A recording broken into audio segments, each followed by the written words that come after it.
Hey guys, real quick, I have new merch, and also there's a big sale going on in my merch store right now until December 1st, and 4 random orders during the sale are going to receive one of the physical drawings that I did in the fake AI video. So if you want to check out the new merch or get some discounted merch, then head on over to dannygonzales.store, and now here's the video. Fashion changes fast. Like really fast. Looking at this picture of myself wearing a V-neck and cargo shorts feels like looking into an old photograph from the 1910s where like everybody in it is dead now. But believe it or not, this picture was only taken 2 weeks ago. That's how fast fashion trends change. Remember that weird t-shirt I was wearing at the beginning of this intro? I've already thrown it into a landfill. That's how fast fashion trends change. Styles change so quickly over the years, it feels impossible to predict what is going to be popular next year, let alone like 30 years from now in say 2050, which is scary to me because by then I'm gonna be old, I'm gonna be falling out of style. But luckily, some experts think they've already figured it out. I found a few articles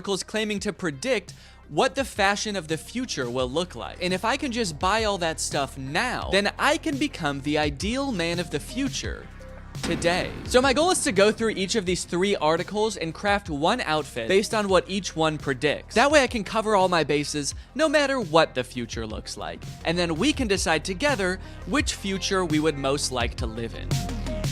Okay, this is an article on a website called Dream Zone, and it's called 2050, the fashion of the future. Adaptable wearable technology. Most of us will live close to the printing house or have a 3D printer at home. Huh? What is this about everybody living close to the printing house? Like Kinko's? I do mess with the idea of 3D printed clothing though, that's kind of sick. The idea that everything you own can fit perfectly because it's like 3D printed, custom to your body, is kind of cool. Socks will recycle themselves.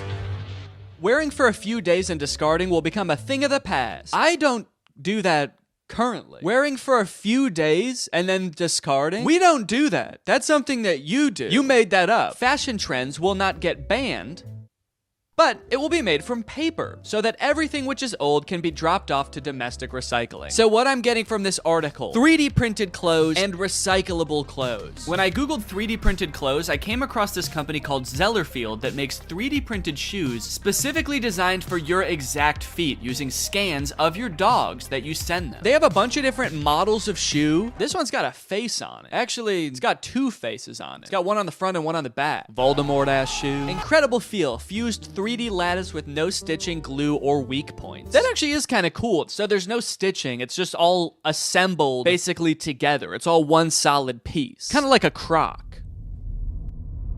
Are these just Crocs? Easy to clean, breathable, machine washable, and odor resistant. It's breathable? It looks like a big solid chunk of rubber. I don't know what the consistency of this shoe is gonna be, but I guess there's only one way to find out. The process of scanning my feet was a little bit different than I anticipated. I wasn't so much scanning my feet, so much as taking one very specific picture of both my feet next to a piece of computer paper. To find some more kind of eco-friendly clothes like this article was talking about, I Googled clothes of the future and found this company Volbat. They make a shirt called the wooden t-shirt. This is the first t-shirt to be built from wood and colored with wood. Now it looks like a pretty normal shirt, so I guess they figured out some kind of way to make fabric out of wood, which is pretty cool. Unless this is all like an illusion and this really is just carved out of wood. I guess he's not moving that much in these pictures. What if it is just like a stiff board of wood and it actually doesn't have a back either, so you just put it on like a chest plate. So I'm gonna order a medium wooden shirt. Lastly, I found some compostable underwear. These are just boxers made out of 100% cotton, which means that if you put them in a composter, they will turn back into dirt. Made by nature and designed to return to nature in 90 days. You can soil them and turn them into soil. Add to cart.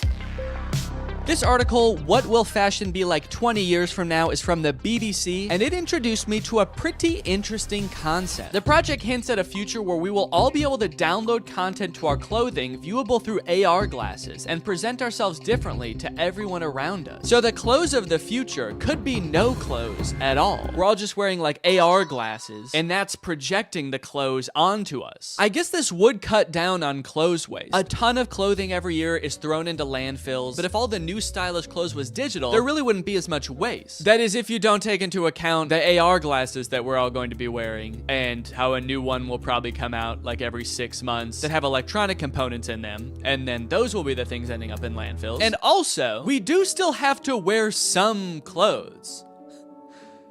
right? Or is the future just gonna be like people walking around looking like Fortnite characters in our AR glasses, but in reality, they're just naked? The most interesting part about this is that I actually found a company that offers this service already. It's called DressX. I actually found it because Sophia Nygaard made an entire video where she dressed up in outfits from this service for a week, and it's super interesting. You can buy clothes, digital clothes, from this website, and then you can try them on virtually. I guess you upload an image of yourself that you want to be wearing the outfit, and then you pay $20 for them to basically Photoshop you into the outfit. And it looks a little bit realistic. Yo, look at this, the Neo suit. I feel like when I upload this, they have to decide how big my ass is. Okay, I'm actually kind of liking these, dude. Whoa, look how big that hat is. Dude, that's crazy. Maybe I want to go with this one. It's $100 for this whole outfit, which could be worth it, depending on how it turns out. Yeah, I'm gonna go with this one.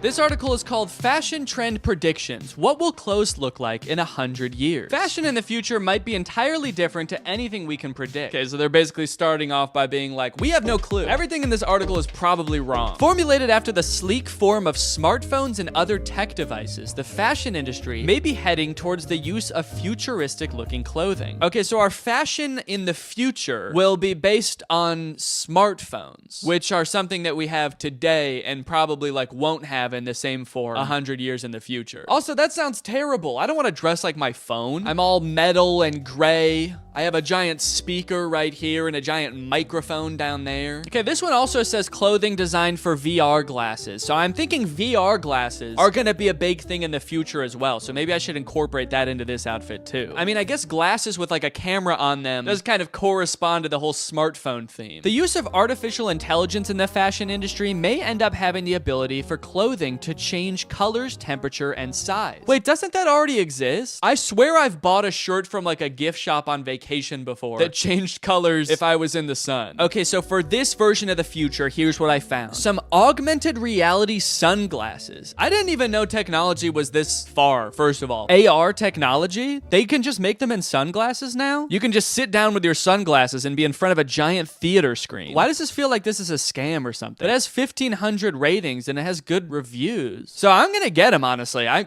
honestly kind of just curious and I want to try them. Next up, remember how I said giant speaker right here? Giant speaker right here. This is a Bluetooth hat. Plays music out of it. It's only $15. It's incredible. And then I don't know, like a color changing shirt, but maybe I can get some kind of like metallic pants or something to go along with it. And that'll kind of complete the look. With 3 futuristic outfits chosen, it was time to start testing them to see which future I would most like to live in. Here we go. This is the hat. Warning, to avoid danger of suffocation, please keep this bag away from babies and children. When you take the hat out of the bag, there should also be a warning. It should be like, now don't use this hat near anyone else. Don't use this in public around any other people. It's gonna weird them out. It's also gonna be super annoying. My initial impression of a lot of these products was not great. Connected. Yes. Sound quality did not sound good, guys. I have to say that does not bode well for the test of this. The color changing shirt was super confusing. My hot breath would make it change colors, but when I would put my hot hand on it for like a minute straight, it wouldn't. What the hell? It barely changed color at all. How hot is my breath that did it and nothing else does? Oh, yeah, okay, so this is the robot onesie that I ordered. Onesie? Is that the right word? Like, that's the word for a baby outfit that's all one thing. Is that like that for people too? Or like adults? People? I know it's like that for babies, but what about like humans? Human beings? But what I'm most interested in trying is these AR glasses. So let's get the whole outfit on and see how they work. Ah, whoa! Holy shit. Oh my God. Whoa, that's actually kind of cool. So my whole laptop screen is like suddenly appeared in my glasses. No matter where I look now I just see my laptop screen. You can fully see it on the camera. you can't see your eyes anymore. You just see my laptop screen. Of your laptop screen. Wait, that gives me an idea. Hold on. So you can see perfectly what's on my screen? Yeah. Interesting. Okay. How do I look? I didn't realize when I bought these that it seems like you have to have them plugged into your laptop or phone in order to use them. So it's not like you can just be walking around watching the new Mr. Beast video as you walk down the street. You have to be carrying a laptop with you too. But I do think that there is a real use case for this outfit. With all this potential for stimulation strapped to my body, I can become like a permanent iPad baby. So I turned on a food theory video, I started blasting some futuristic music out of my hat, and started playing some stimulating videos of kinetic sand on my glasses. Okay. Oh, this is crazy. The image of the kinetic sand is way bigger than the TV. So there's like a one TV with matte pad on it, and then a way bigger translucent TV with kinetic sand playing. I can't really imagine a use case for these glasses. It's pretty awful, actually. So much stimulation that everywhere I look, all I see is kinetic sand being cut. And it's also kind of making me nauseous. So I think I'm gonna go get some water. For the virtual outfit, before I even purchase it, I have to take the picture that I want them to Photoshop me in, because that's part of the checkout process, is uploading that picture. So that's what I'm gonna do right now. Now, the outfit is so kind of edgy and dangerous looking that I gotta pick a cool location for it. So that's why I'm out and about. I have to find a cool location for it. The big issue with that is that the top is like a mesh top, which would usually be worn with nothing underneath, so that you could kind of see, you know, my belly button, my nipples, whatever. But if I'm looking for a cool location, that's gonna be a public location, and if I'm in public, I'm not gonna be walking around taking pictures with my shirt off. Filming in public is already embarrassing enough. I need to take my shirt off. But look, I'm wearing like kind of a skin-colored shirt. Maybe they can just Photoshop my shirt off anyway and give me like rock-hard abs. That would be sick. So I'm just gonna take a picture and send it to them and see what they do. I'm just wearing regular clothes. I'm wearing jeans and a t-shirt and shoes. And so I'm just gonna try to find like an edgy location to take a picture of myself. Well, I took a little walk and I looked around and I found this. A skate park. Also the smallest bleachers I've ever seen to watch people at the skate park. Guess they're not anticipating like a ton of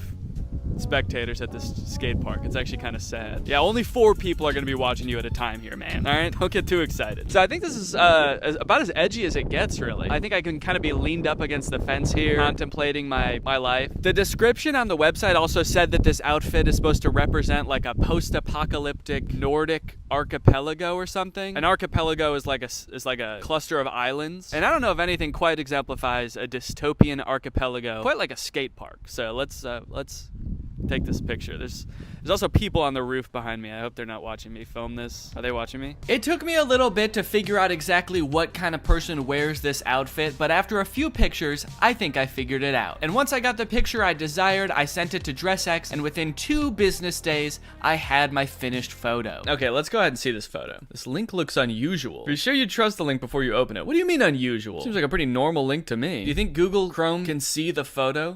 You're not gonna want to open this picture, dude. The picture in this link looks very unusual.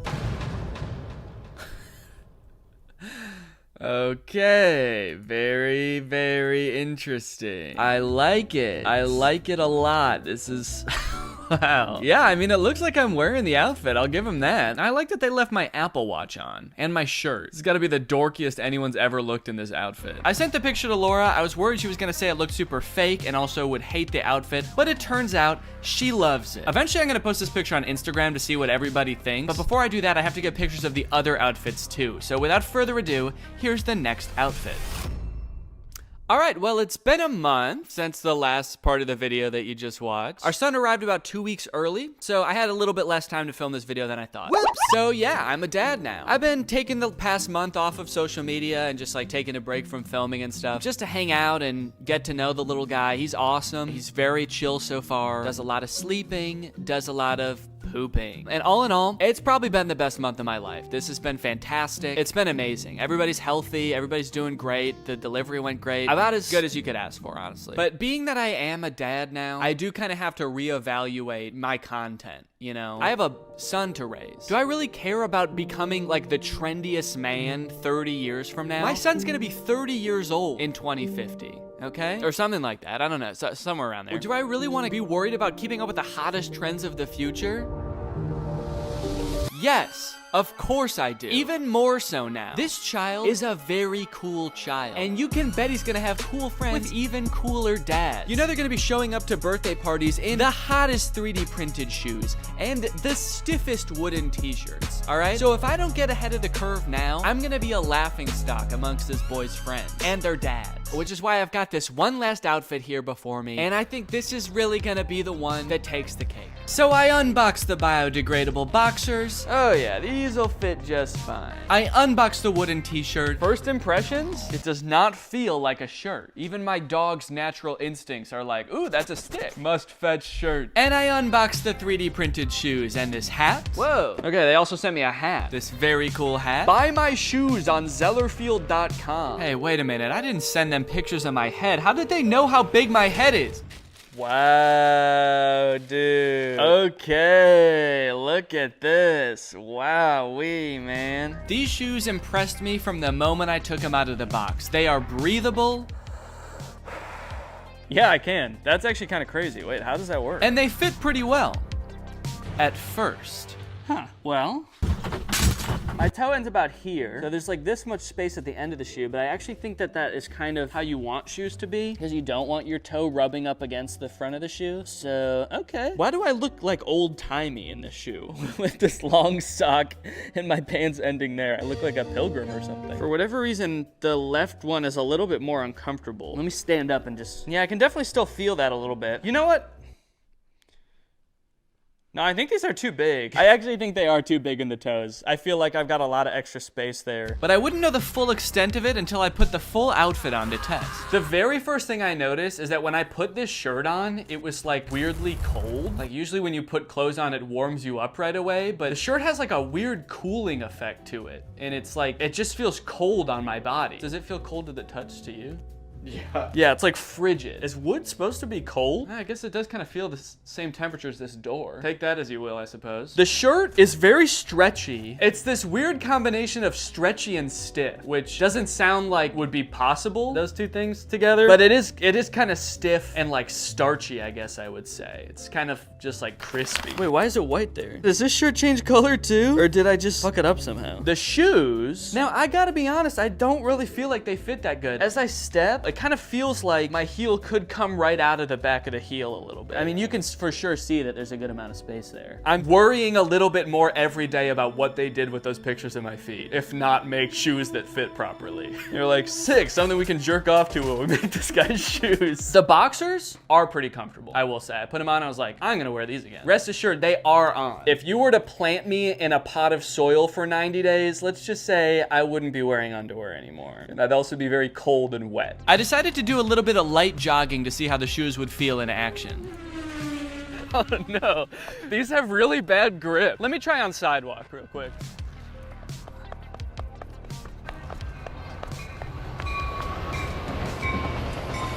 Great, sorry. Let me see if I can race it. There's not a lot of grip on the bottom of these shoes, so when I was running on this gravel path, I kind of felt like I was like a cartoon character that like starts running for a little bit before they actually start moving. I will say that the issues with the fit are still ringing true. These feel very loose, especially on the heel, which when you're running is not what you want. They look like clogs. They look like old wooden Dutch clogs that they would wear in the old days. It looks like someone painted them blue, honestly, and put a face on them for some reason. Shirt hasn't gotten any warmer. It is cold outside. It's only 50 degrees out right now, so, you know, I guess I didn't expect it really to warm up, but it's cold to the touch. Like every time I touch the sides of my body with my arms, I'm like, ugh. And that's no way. You shouldn't feel like that when you touch your own body. Boxers still feel good, honestly. If I shit myself right now, I'd have no problems taking them off and just planting them right there. Maybe come back in 20 years and see a beautiful oak tree in its place. That joke's only funny if you know that I eat a lot of oak seeds. Yeah, I guess that's really all there is to this outfit. So guess I'm gonna go hit the dusty trail.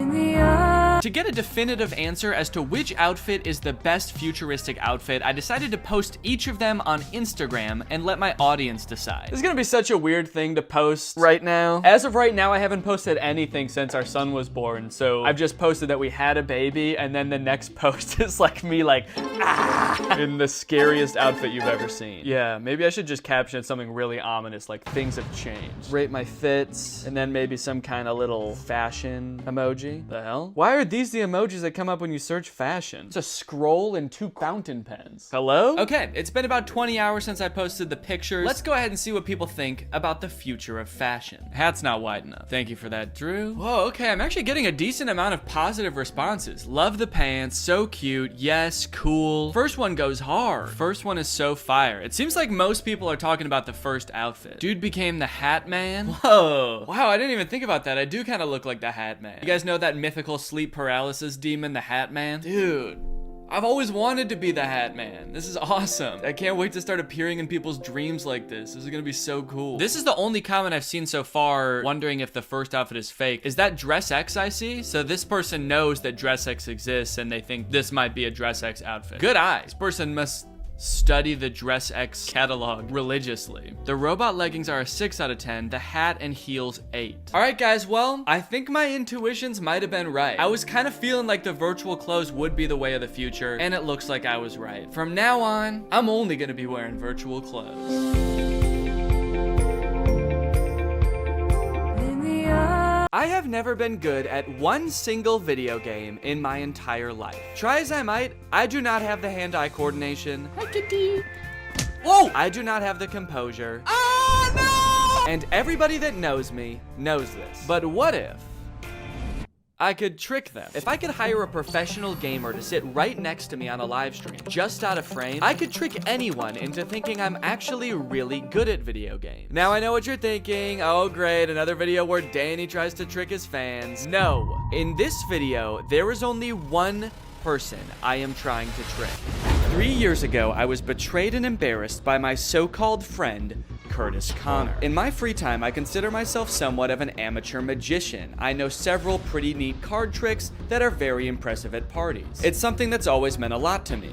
And coincidentally, Curtis too. But while Curtis's magic phase ended when he was but a tween, mine continues to this day. So I would sometimes tease him that he gave up on his dreams. Pretty funny, right? Well, Curtis didn't think so. To get back at me, Curtis made a 30-minute long video where he learned a bunch of card tricks that I don't know so he could rub them in my face and ruin my life, basically. I laughed it off at the time, but I was devastated, and I have spent the past 3 years plotting my revenge. A few months ago on Twitch, Curtis was about to beat the final boss in a Minecraft world he had spent about a year and a half working on. But just before he was about to beat the dragon, he died. Curtis was playing on hardcore mode, which means if you die, you can never play in that world again, and you lose all of your hard work. That hardcore world meant a lot to Curtis, just like magic means a lot to me. So when he sees me beat Minecraft on hardcore mode at a professional level speed, while he couldn't even do it after a year and a half, he's going to know what it feels like to have everything taken away from him. And in the ultimate poetic justice, it's all just gonna be one big magic trick. Now here's the issue. I can't just go live on YouTube one day and be like, hey guys, you know how last time anyone has ever seen me play Minecraft, I was literally terrible at it, I didn't know what I was doing, and I could barely win a one-on-one fight with a zombie? Well, today I'm gonna beat the entire game in 10 minutes. That wouldn't work, it would not be believable, and my entire audience already thinks I'm up to no good anyway. Every time I post any picture on Instagram, because I've done videos where I like trick my fans before, all the comments are like, something's up here. It'll be like just a picture of me running a half marathon, and people are like, nice try, Danny. We know what you're up to. And if Curtis sees any comments like that on my big speedrun live stream, that would obviously not be good. So what I have to do is plan a series of live streams where I pretend to be practicing speedrunning Minecraft, and that way it plants in people's heads, okay, he is practicing. He's probably getting better, even though I probably won't actually be getting better because that's not how my brain works. And then when they see me do that big fake speedrun live stream, they'll be none the wiser. So that's what I'm preparing to do right now. I'm gonna get on live stream and I'm gonna try to speedrun Minecraft for the first time, and this should give you a good idea of how bad I actually am at games. Okay, this should give you enough evidence that this is not gonna happen naturally. I'm not just gonna I don't know why I said naturally. I'm gonna need to take steroids to speedrun Minecraft. Welcome everybody. Thank you for joining today. Today's a very special day because I'm going to try to speedrun Minecraft. The goal of a Minecraft speedrun is to kill the Ender Dragon. The fastest anyone has ever done this is 7 minutes and 45 seconds. The fastest I have ever done this is 2 months. In order to get to the Ender Dragon, there are a series of steps you must complete. This is a general list of the steps required. It includes fun things like building a portal, how to make nether portal. Oh, whoa! I think that was not supposed to happen. And traversing the nether to find resources. Oh, whoa! The farthest I made it during this stream was this step, but I usually ended up right about here. Oh, okay. Real funny, dude. Can you point in the right place, please? Just point at the screen. No! I just finished my first practice stream, and I think it went pretty well, honestly. I played through a couple different worlds, and I died. Seen people do this. Oh! What the fuck? Quite a few times I died, and it was actually genuinely disappointing every time I did. Oh! Oh! God damn it, dude! Why? Despite being a giant hit to my ego, the fact that I played so bad during this stream was actually good for a couple reasons. First, the entire stream was very believable, and as of right now, nobody suspects a thing. And second, I need to find a Minecraft speedrunning pro. I was planning on just tweeting something after this stream looking for somebody to help me, but apparently I did so bad during this stream that like moths to a flame, the very next day, the speedrunner had come to me. Shortly after the stream ended last night, I got this tweet. It's from this dude named Anthony. Hey Danny, saw you speedrunning Minecraft tonight. Would love to help you improve your speedruns. I'm a former world record holder and have beaten Minecraft the most times ever. Anthony, aka Curryway, is the real deal. He's held several world record speedruns and has tons of videos on his YouTube channel breaking down various speedrunning techniques. If anyone was gonna be able to speedrun Minecraft for me, it was this guy. So hopefully I can just DM this dude and ask like, hey, so how badly do you want to help me speedrun Minecraft? Because I have a pretty easy way for you to do it. I'm worried that as a member of the Minecraft speedrunning community, he might not like this idea. Like maybe this is making a mockery of speedrunning or something. I don't know. I don't really think it is, because it's not like I'm trying to pass off my speedrun as like an actual world record. But there is a little bit of me that's worried in the back of my head that I'm gonna DM this dude and he's just gonna like reply to this tweet and be like, oh, never mind guys, he's just faking it and I'm not helping it. So do I want to DM him?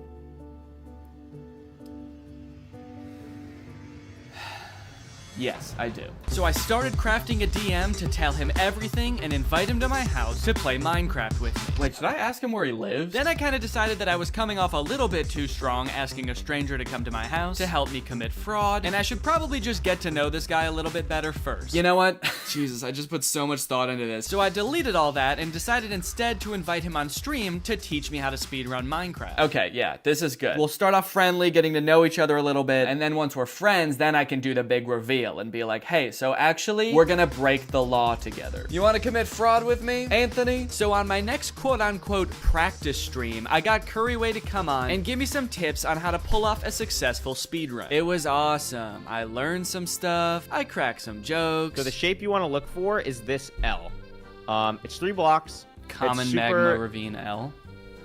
Yeah. He even showed me a practice map where I could just practice killing the dragon over and over. And let me tell you, dude, I was doing it. I killed that dragon. I was going crazy on the dragon, man. I was actually going kind of epic gamer style on the dragon. The second practice stream went even better than the first. Everybody's still on board. Nobody thinks I'm faking this. Everything is going extremely according to plan. Except that it might actually be going too well. Yeah, I've run into a bit of a wall here, and that's that I'm putting in so much practice to do this, and I actually kind of feel like I'm getting good at it, and it kind of seems like I might actually be able to just do it and not fake it. I know I talked a really big game earlier about being bad at video games, and I really am. I'm not good at games, but I don't know, after practicing for like I guess the 4.5 hours total that I have so far, I can actually see a path to me being able to do this on my own. And I've gotten like way more confident with parts of the game that I did not think I would. Last night, killing the dragon like multiple times was a big moment for me. Even though they are like pretend practices that I was doing on stream, I was not pretending to be excited. I was genuinely excited. I'm still, again, not sure if I will be able to, and it is kind of scary filming this part knowing that I could still fail, and then I'll have to like still keep this part in the video, but then just go back to plan A and fake it and feel like even more of a failure than I did at the start of this video. But fuck that, man. I got this.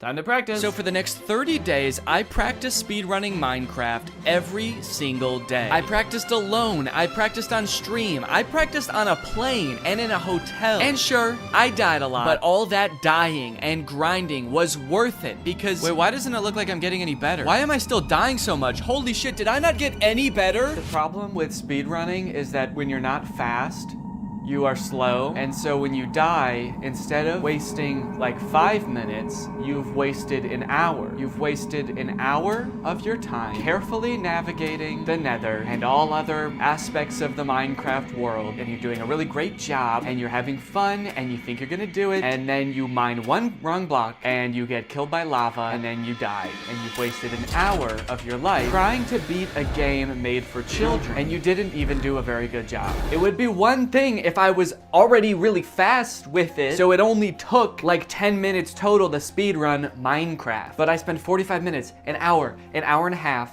and then I die. Where is the man who invented Minecraft? Do you ever wonder why we don't see him out in public ever? Is it because he's ashamed of what he's created? Or is he hiding? Hiding from people like me.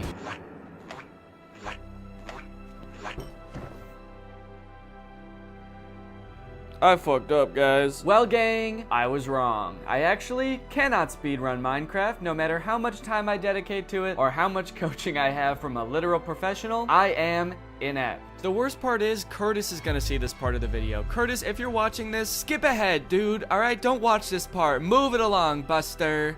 And nothing to see here. So I have two options with what I could do now. I could either A, stop making this video and pretend like it never happened, hope people forget that I was ever trying to speedrun Minecraft, and deny it if they ever ask. You're crazy, I never tried to speedrun Minecraft. And then option number two, I could just try to do the fake speedrun now, which is what I'm going to do. But that means now I have to send a DM to Curryway and ask him if he'll do this for me, which I actually am pretty worried that he's not gonna want to, because as someone who does this like professionally as his job, is he gonna wanna like help somebody fake it? I mean, he seems like a nice enough guy though. I think at the very least he would understand I'm just trying to do a little goof, right? The guy understands jokes, right? I guess we'll see. Okay, I'm gonna draft my message. Please ignore the fact that he's been giving me advice all this time. Really good advice that I've been trying to follow and still gonna do it. I guess I have to sort of admit that I was deceiving him earlier, and that when I did my first stream with him, I actually didn't intend on ever speedrunning Minecraft. Okay, all right. Okay, what can I say? What can I say? What's up, dude? That's a good start. No, that's too cliche. Hey, dude. Boink. And I'm just gonna close Twitter and hope and pray that he receives this well. We'll see what he says.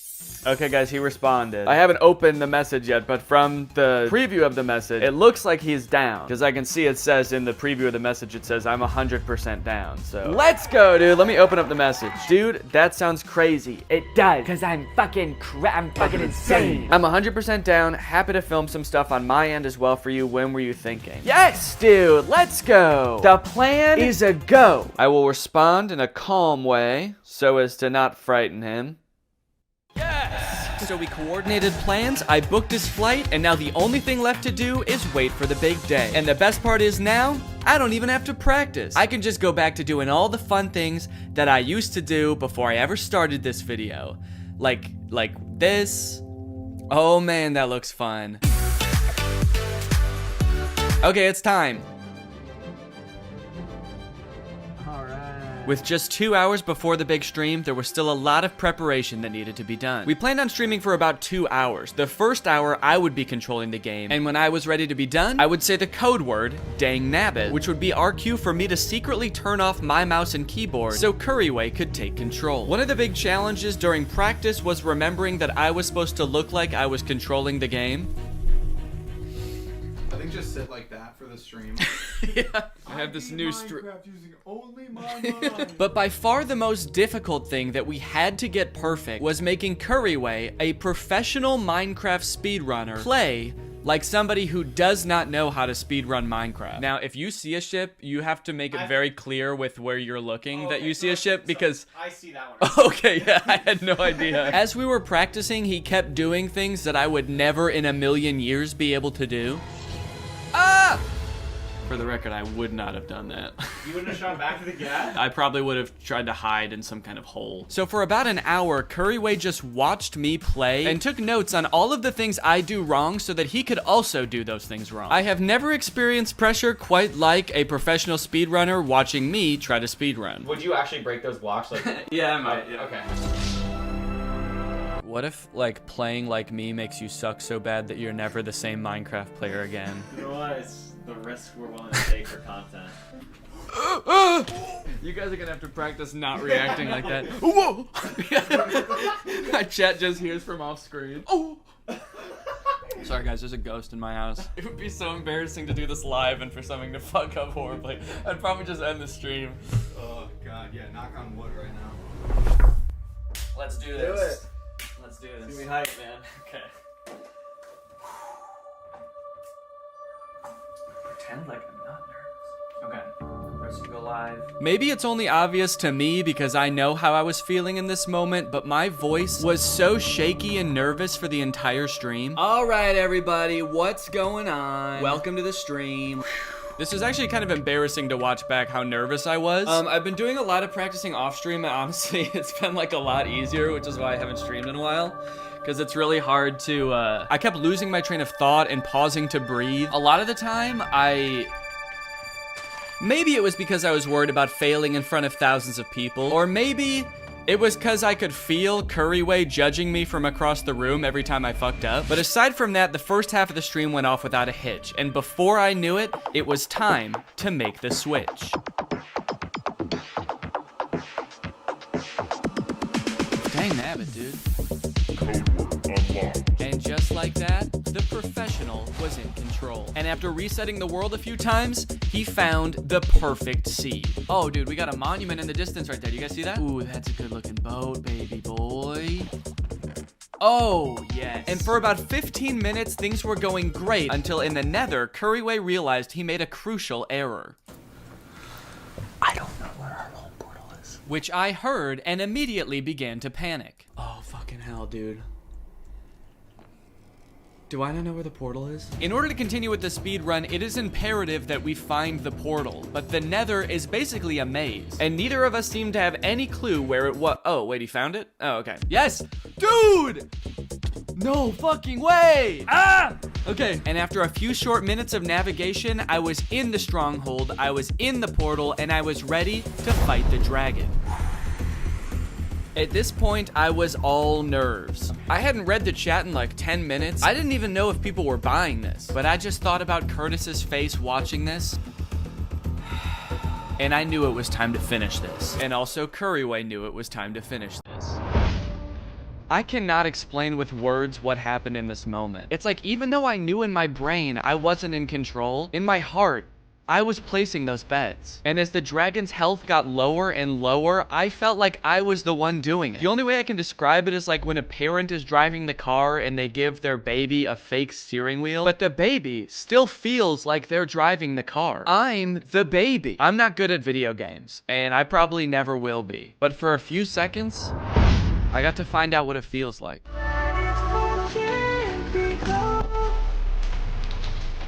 What the?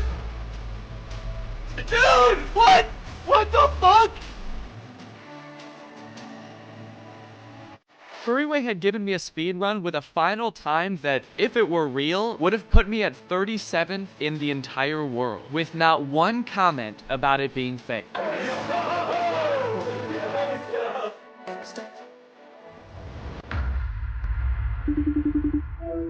Curtis, Danny. you're probably wondering why I've asked you here today. Yes, I am. You told me not to even ask you what this was about. Yes, I did, didn't I? You're being kind of being a little mean about this whole thing, but Not mean. okay, I guess you weren't. Yeah, I guess I'm wrong. Playfully assertive, I would say. Sure, I'll go with that too. So do you have any idea what this might be about? I mean, I feel like the last time this happened, I was surprising you with magic tricks. Like the last time we had a surprise Zoom. Okay, that's an interesting guess. You asshole. Well, really, I just wanted to do this because I had one question for you. How's your hardcore world going in Minecraft? Just kind of curious. I know it meant a lot to you, and I just was wondering, like, how's it going? Okay, so you are being mean. No. Yeah, you're being an asshole by doing that. You really don't know? It would be helpful for you to say just for the viewers. I played Minecraft hardcore for fucking months, and I tried to beat it, and the first time I got to the dragon, I died. Oh, yeah, that's right. That's what happened. Now I remember. Okay. Yeah. Wait, so you spent like a year and a half on that world, and you didn't beat the Ender Dragon? The game isn't about that. I tried to beat it, and the first time I got to the dragon, I died. It's just kind of crazy because I don't know if you saw, but a couple days ago, I started a Minecraft hardcore world, and I beat it in 30 minutes. Impossible. Did you see that at all? I might have seen that. I don't know if that was you doing that. Okay, first off, mean. Okay. You do know I'm like really bad at video games, right? And I did it in 30 minutes? Okay. I don't know what I don't know what this is about, man. You don't know what this is about? No. Don't be so coy. Do you remember that I texted you the night that you died in your hardcore world?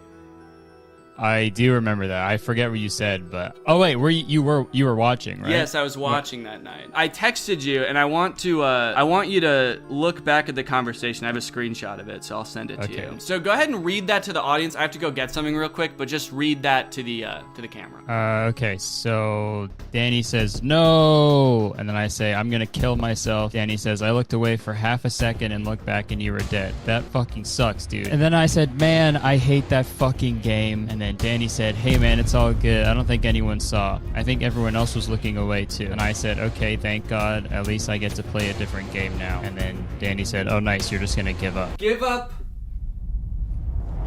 on your dreams, Curtis? Now I actually am gonna kill myself. Don't act like you didn't know this was coming. Oh no. Don't act like you could just get away with... Was I shirtless under the I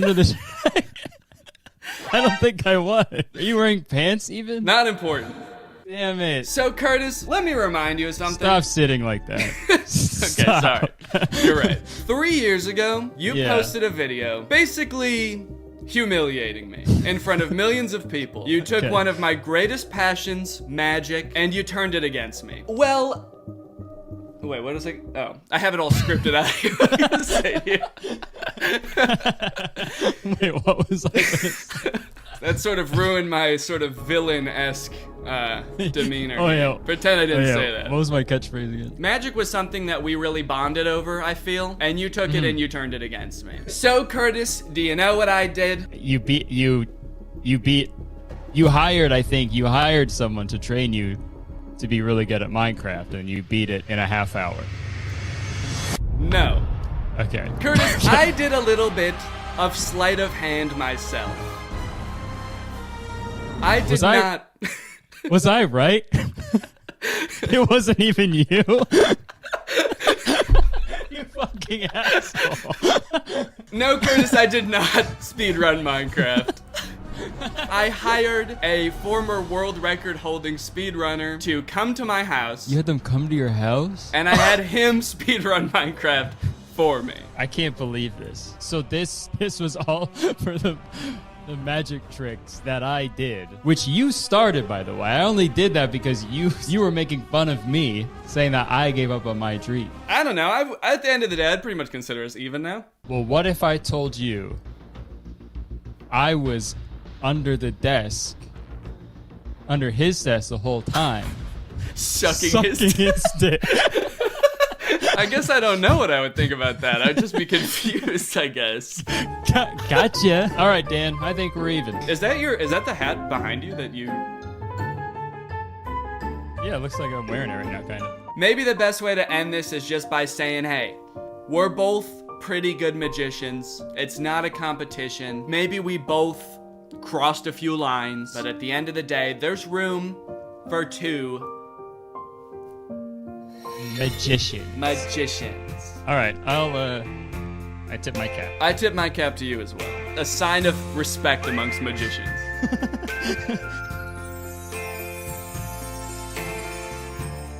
Throughout this video, I've learned a ton about speedrunning Minecraft and how hard it is and how impressive that people like Curryway can actually do it. And I have a huge respect for the speedrunning community. I would definitely recommend you check it out if that's something you think you'd be interested in. Curryway has a ton of videos explaining different speedrunning techniques and analyzing different world record speedruns. So go check him out and thank him for participating in this video. That was super cool of him. Also, if you want to get any of these cool tactical merch designs I've been wearing throughout the video, they are available at dannygonzales.store. Some of my favorite merch designs that I've ever done. Hope you guys enjoyed this video. If you're not subscribed yet, make sure you subscribe and turn on my notifications to join Greg. Go ahead and watch another one of my videos right here, and I'll see you guys next time. Bye-bye. What's up, Greg, and welcome back to a very special video. I have something super exciting to show you guys today, because I think I have found my new favorite TV show. It's called Mountain Monsters. The reason it's so exciting and so special to me is that you guys have seen me talk about kids channels on YouTube, right? Think back to like when I talked about the Scherer family, remember? That family that was obsessed with finding like a pond monster in their pond in their backyard. Or you had those YouTubers who wanted to find the Game Master. They had this villain that like they were always chasing in their videos and it was all clearly fake and they never found him. And it kind of seems like they didn't really write out the script at all and they kind of just made it up as they went along. Well, I have found a TV show that is like that, but instead of on YouTube, it's on TV, and instead of for kids, it's for people who watch the Travel Channel, which I don't think is kids. But this show is legitimately like the quality of a 2016 children's YouTube channel. It's awesome. It seems like it's unscripted. They just dick around in the woods. I love it. I have not watched an entire episode of it yet, but I've watched a lot of clips of it on YouTube, and it is my new favorite show. I'll show you one of my favorite clips of it right now. It's called Buck, Huckleberry, and Jeff Are Kidnapped. We're in Wood County, West Virginia, and that road team pushed all 3 of our guys in the back of that van. Me and Wild Bill's gonna haul ass across this field and try to catch up with them. One of the only downfalls in the show is that all of the members of the Mountain Monster Hunting Squad have the thickest southern accents in the entire world. The show needs subtitles like 100% of the time, so if you're not following right off the bat, I don't blame you. Here's what's happening. So this show follows this group of mountain monster hunters. They hunt monsters in like the southern United States around like the Appalachian area. And I guess during one of their mountain monster hunting activities, Buck, Huckleberry, and Jeff, 3 members of the crew, are kidnapped by masked men. This immediately intrigued me because in this show, their only adversaries are monsters. You'll see, it's like they hunt like Bigfoot, Wolfman, Chupacabras, etc. So the idea that they're getting kidnapped by 3 men wearing masks is very intriguing to me. It's like, are they working for a monster? Are 3 like normal guys, their day-to-day job is working for a monster? Does it pay them? But nevertheless, these 3 get kidnapped. The other 2 members of the crew are there looking, watching it happen, and they go off chasing them. Now you can have your camera back. Take the hood off. You don't know where the hell you're at. You can film all you want now, big boy. Say cheese. The van stops, a guy gets out and comes back and gives us our camera. Super nice of them to give them their camera back and to let their entire camera crew actually come with while they're being kidnapped. Very generous. Kidnappers don't usually let them do that. Say cheese. Also, in this moment, I feel like we should be worried for these 3 guys' safety. They're being kidnapped. They're taken somewhere. They don't know where they are. They're probably gonna get eaten by a monster. But then they start showing clips of like confessional footage of them talking about what was happening that was clearly taken after this whole thing subsides. So I'm no longer worried about them at all. Obviously, they're all safe after this.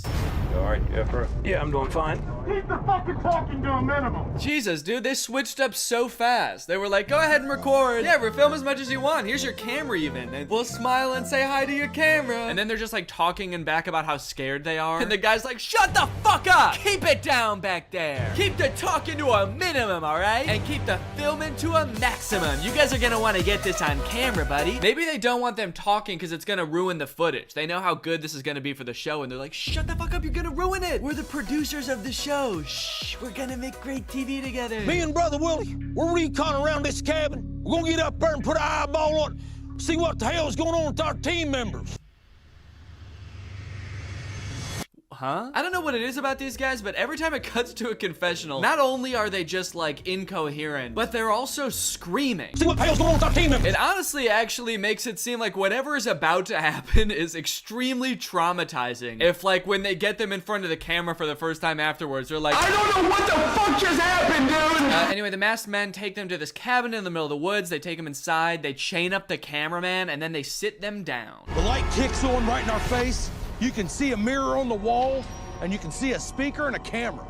I've never seen a place like this, but it looks like an interrogation room. A mirror, a speaker, and a camera? I've never seen a room like this in my goddamn life. That's the scariest, most nonsensical combination of things I can think of, dude. A room has no right having all three of those things. Actually, I hate to admit it, but the room I'm sitting in right now actually does have all three of those things. A camera, a speaker, and then there's a mirror over there.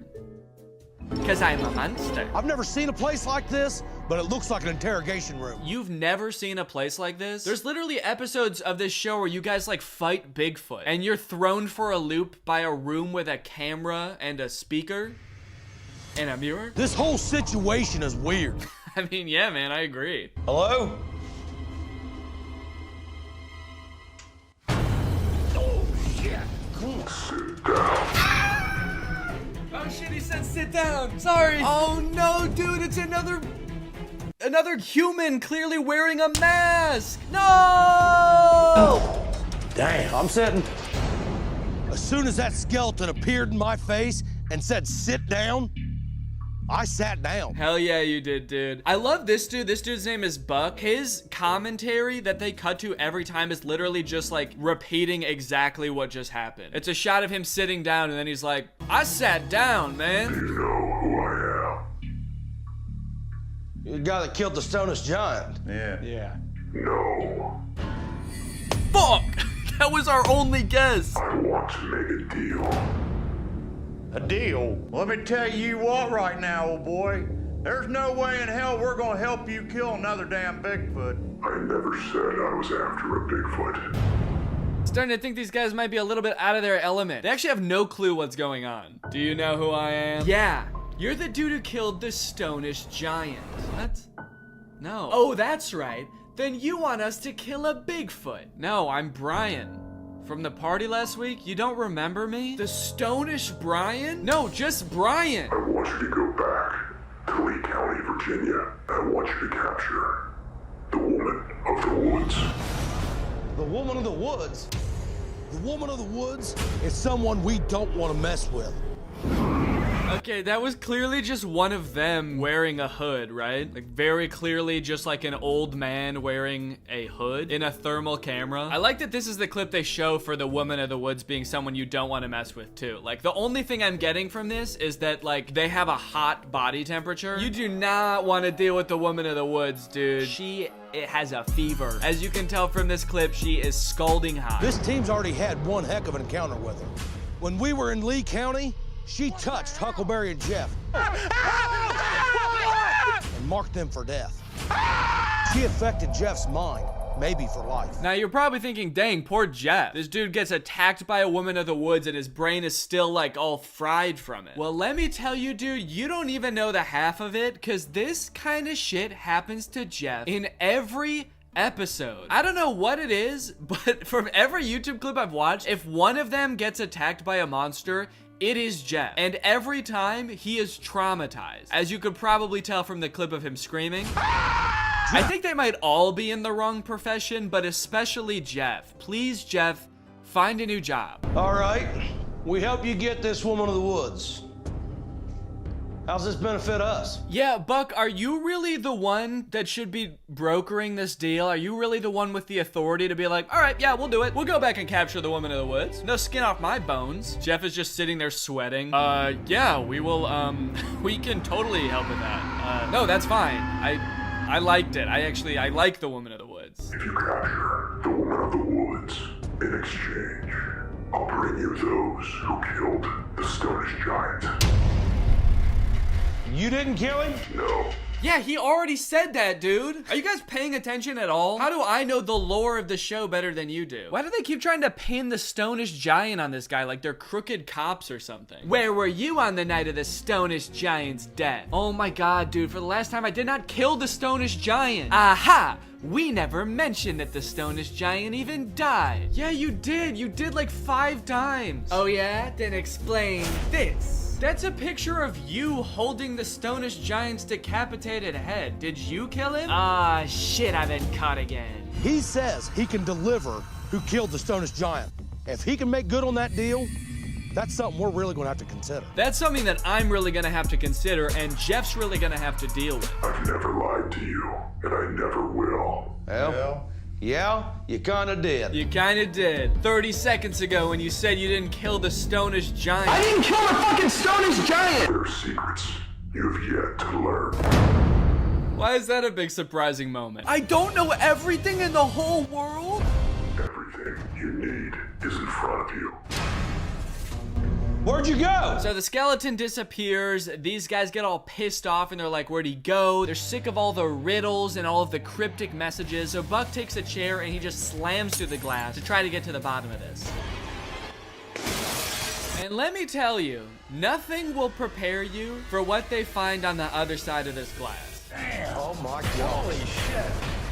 It's a hog's head. What the hell? Maybe this is crazy, but to me, if you hunted monsters for a living, like weird cryptic things like this wouldn't be that surprising to you. So I just love how surprised they are. And like the notion that this is totally outlandish, totally out of the realm of possibilities after they were just talking about like hunting the Stonish Giant. Just the fact that they found a hog's head. A hog's head? Doesn't make any sense. All of a sudden, right there behind it, there's a damn hog's head. That's so true, Huckleberry, dude. That you could not have said it better. It was a hog's head. I love the sound effects in this show so much. They get so much mileage out of those impact sound effects. And I love a good impact sound effect as much as the next guy, so I really appreciate how many they were able to get out of that hog's head reveal. Damn. Oh my God. Holy shit. It's a hog's head. What the hell? Blood coming out of its nose, its ears, its eyes. What the hell does that mean? I don't know, man. Don't ask me. They go up to the hog's head. Did you kill the Stonish Giant? Then the other 2 members of the gang show up and they make their way into the back room to get a closer look at the hog's head. Holy shit. I'm telling you guys, there was someone in here. Dude, if this is the skeleton's lair, he's actually got kind of a sick setup, dude. He's got like a Pepsi vending machine fridge here. He's got a little sink in the background. Skeleton's not living too bad, honestly. Half expecting it to pan over. There's like a gaming setup. He's got one of those sick gaming chairs and 2 monitors. They're gone. There's nothing else we can do. We have a lot to fill you 2 in on. Let's do it away from here. I don't feel safe. Oh, dude, what happened? Why not? You okay? Did something happen? I don't get it. Now, you might not have realized it, but each one of the members of the team actually has specific roles on the team, as you can see in the, like, opening of the show. You got Trapper, the team leader. You got Buck, the expert caller. He might not be an expert himself, but he will definitely call one for you. You got Huckleberry, security. Can't believe that motherfucker was security the whole time, dude. What did he do to prevent them from getting kidnapped? He was sitting there with them chained up, just being like, I just gotta keep my eyes peeled in case anything funny happens. Good thing this is all very ordinary to me. Then you've got Jeff, the researcher. He's always researching different monsters, different ways of kind of healing from the trauma that his adventures have put him through. Willie, the trap builder, and of course, Wild Bill, the expert tracker. He's gonna track down the experts and then Buck's gonna call them over. Now you probably want to see them actually getting into action, you know, hunting a real monster. Because in that first clip, they were kind of honestly being hunted. So you want to to see them in their element, going to investigate some kind of supernatural monster sighting. Which brings us to this clip: fanged creature attacks the Ames team. All right, guys, the next creature we're going to investigate is one we have a history with. We're going after the Cherokee Death Cat. One thing you'll come to learn through watching clips of this show is they have a history with every monster. You could name the most obscure monster ever, the Patagonia Pants Swindler, and they'd be like, oh yeah, we've got history with that guy. Yeah, Buck actually dated him in college, right, Buck? Yeah, you do not want to mess with him, man. He'll swindle your pants. We know this death cat is nothing to mess with.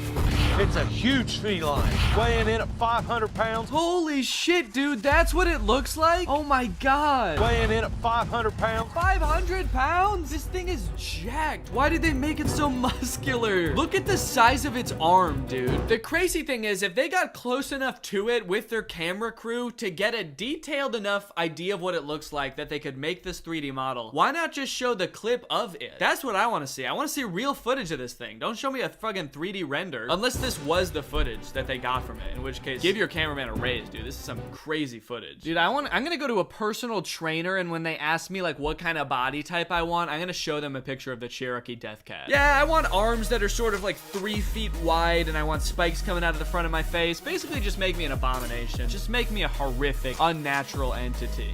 Well, Bubba, we heard you had a pretty interesting encounter out here.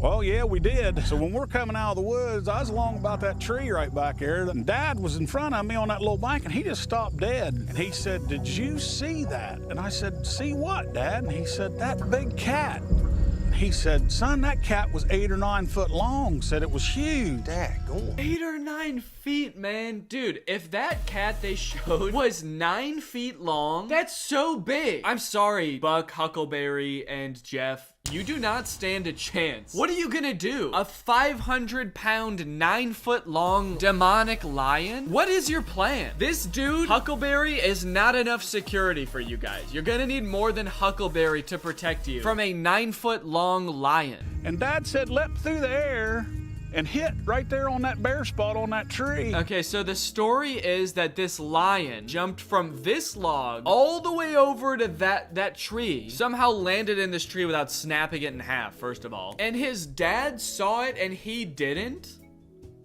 How do you miss that? If anything, you would at least hear it, right? You would hear like the loud thud of a 500-pound creature slamming into a tree. What were you doing when this happened? I'm interested to see how far it is from that log up to where it lit up in that tree. That's a pretty long shot. I want to get a measurement and see exactly how far this big cat jumped. That's right, Buck. That is what you did. Good memory, man. These big predator cats, they don't fool around. This thing could be on top of you before you blink your eyes, and you're done. Something big's been through here. What's your solution to that? He was like, man, this thing could snap my neck from behind and I would never even know it was there. Well, anyway, let's go. So their plan right now seems like just to walk into the woods with hunting rifles, and that's their whole plan. I'm kind of 50-50 on if bullets would even have any effect on that monstrosity, but if it did, imagine them finding this like one-of-a-kind, once-in-a-lifetime species that no one's ever seen before, and they just fucking kill it. They find out it's actually a completely peaceful creature, like it didn't even want to kill them, and they're still like, get it! Check this out. There's a pee post. This is fresh pee, dude. We just found a scent post. You can see claw marks almost 7 feet in the air and fresh urine at the base of the tree. This has to be the death cat. It does? The only thing I can think of that can scratch and pee is a death cat that no one has ever seen before. Okay, guys, warning, here comes another oopsie daisy, we traumatized Jeff moment. So the other two guys, Buck and Huckleberry, start to walk off into the woods, not realizing that Jeff isn't with them. Jeff, meanwhile, is still staring at the tree that has claw marks and pee on it, like he just realized that there was a claw mark and pee on it. Hey guys, there's claw marks on this tree. Yeah, Jeff, they all saw that already, man. They talked about that like 5 minutes ago. You were also standing right there, so I don't know how you didn't see that. Jeff is useless, man. I'm starting to think that actually the other people bringing him along is actually a little more nefarious than I first thought. I think his purpose there is to be fed to a monster. I think they bring him as bait. They've kind of realized that monsters sort of gravitate towards him. He must just have that kind of energy that like monsters want to hurt him. So they just bring him along to like attract the most horrid things on the earth. Anyway, Buck and Huckleberry walk out of sight, and they're walking for a long time before they realize that Jeff is gone. And then Jeff starts hollering from within the woods. Jeff! Jeff! Here's the tree we left him at. He's not here. Here's the tree we left him at. Here's the tree we left him at. You guys didn't even realize you left him until you were like a mile away from him. How do you know where you left him? See, it's shit like that that makes me think that they're up to no good. Here's the tree we tied him to. Where'd he go? There's like a trail of blood leading away. Oh, thank goodness. This'll lead us right to the monster. And Jeff, of course. And our friend Jeff. Wait, Jeff, hold up, Jeff. Yeah, grab it. Jeff. It locked eyes on me. Oh my gosh, that scared me to death. Jeff, talk to me, dude. What's wrong? What's wrong, Jeff? What the fuck, man? Why won't you talk to us? He already said it locked eyes on me, and they're like, what's wrong with you, dude? You're acting weird. We just got up to Jeff, and he shook up. Jeff, Settle down, settle down. what happened, dude? Still taste his breath. What? Did you kiss the death cat? Buck's like, what did you just say? Dude, you know me and the death cat have a history, right? That's kind of fucked up. Are you hurt anywhere, Jeff? Are you hurt at all, dude? He looks fine to me. Jeff said when we got separated, that death cat came out of the tree right on top of him. I'm just imagining he's doing this confessional like right outside the car window where Jeff is like freaking out. Jeff almost died! That idiot almost got killed by a death cat, dude. Can you believe that? I think the best thing we can do is get Jeff out of these woods Come on up. and try to talk to him in the morning. That could have ended really, really bad. Yeah, that could have ended really bad, man. Thank God it only broke Jeff's mind. All right, guys, well, I hope you've enjoyed this look at Mountain Monsters, my new favorite TV show that I've never watched. If you're not subscribed yet, make sure you subscribe and turn on my notifications to join Greg. Greg's what I call my subscriber base here on YouTube. We are the fastest growing army on YouTube. Please do not look that up. Hope you guys enjoyed this one, and I'll see you in the next one. Bye. What's up, Greg? Lately, I've been seeing a lot of discourse around alpha male podcasts on YouTube. I've seen a lot of really good commentary videos talking about these insanely misogynistic podcasts where the hosts, under the ruse of giving dating advice for men, will basically just insult women for an hour straight. Guys, here at the Fit Wolf podcast, we know that the dating game is tough these days, you know? Men don't know what women want and are finding it harder and harder to find a good girl to settle down with. So tip number one to finding a good girl is invent a time machine. Invent a time machine and go back to the 1750s, because that's the only way you're gonna find a decent woman, because every woman nowadays is a thought.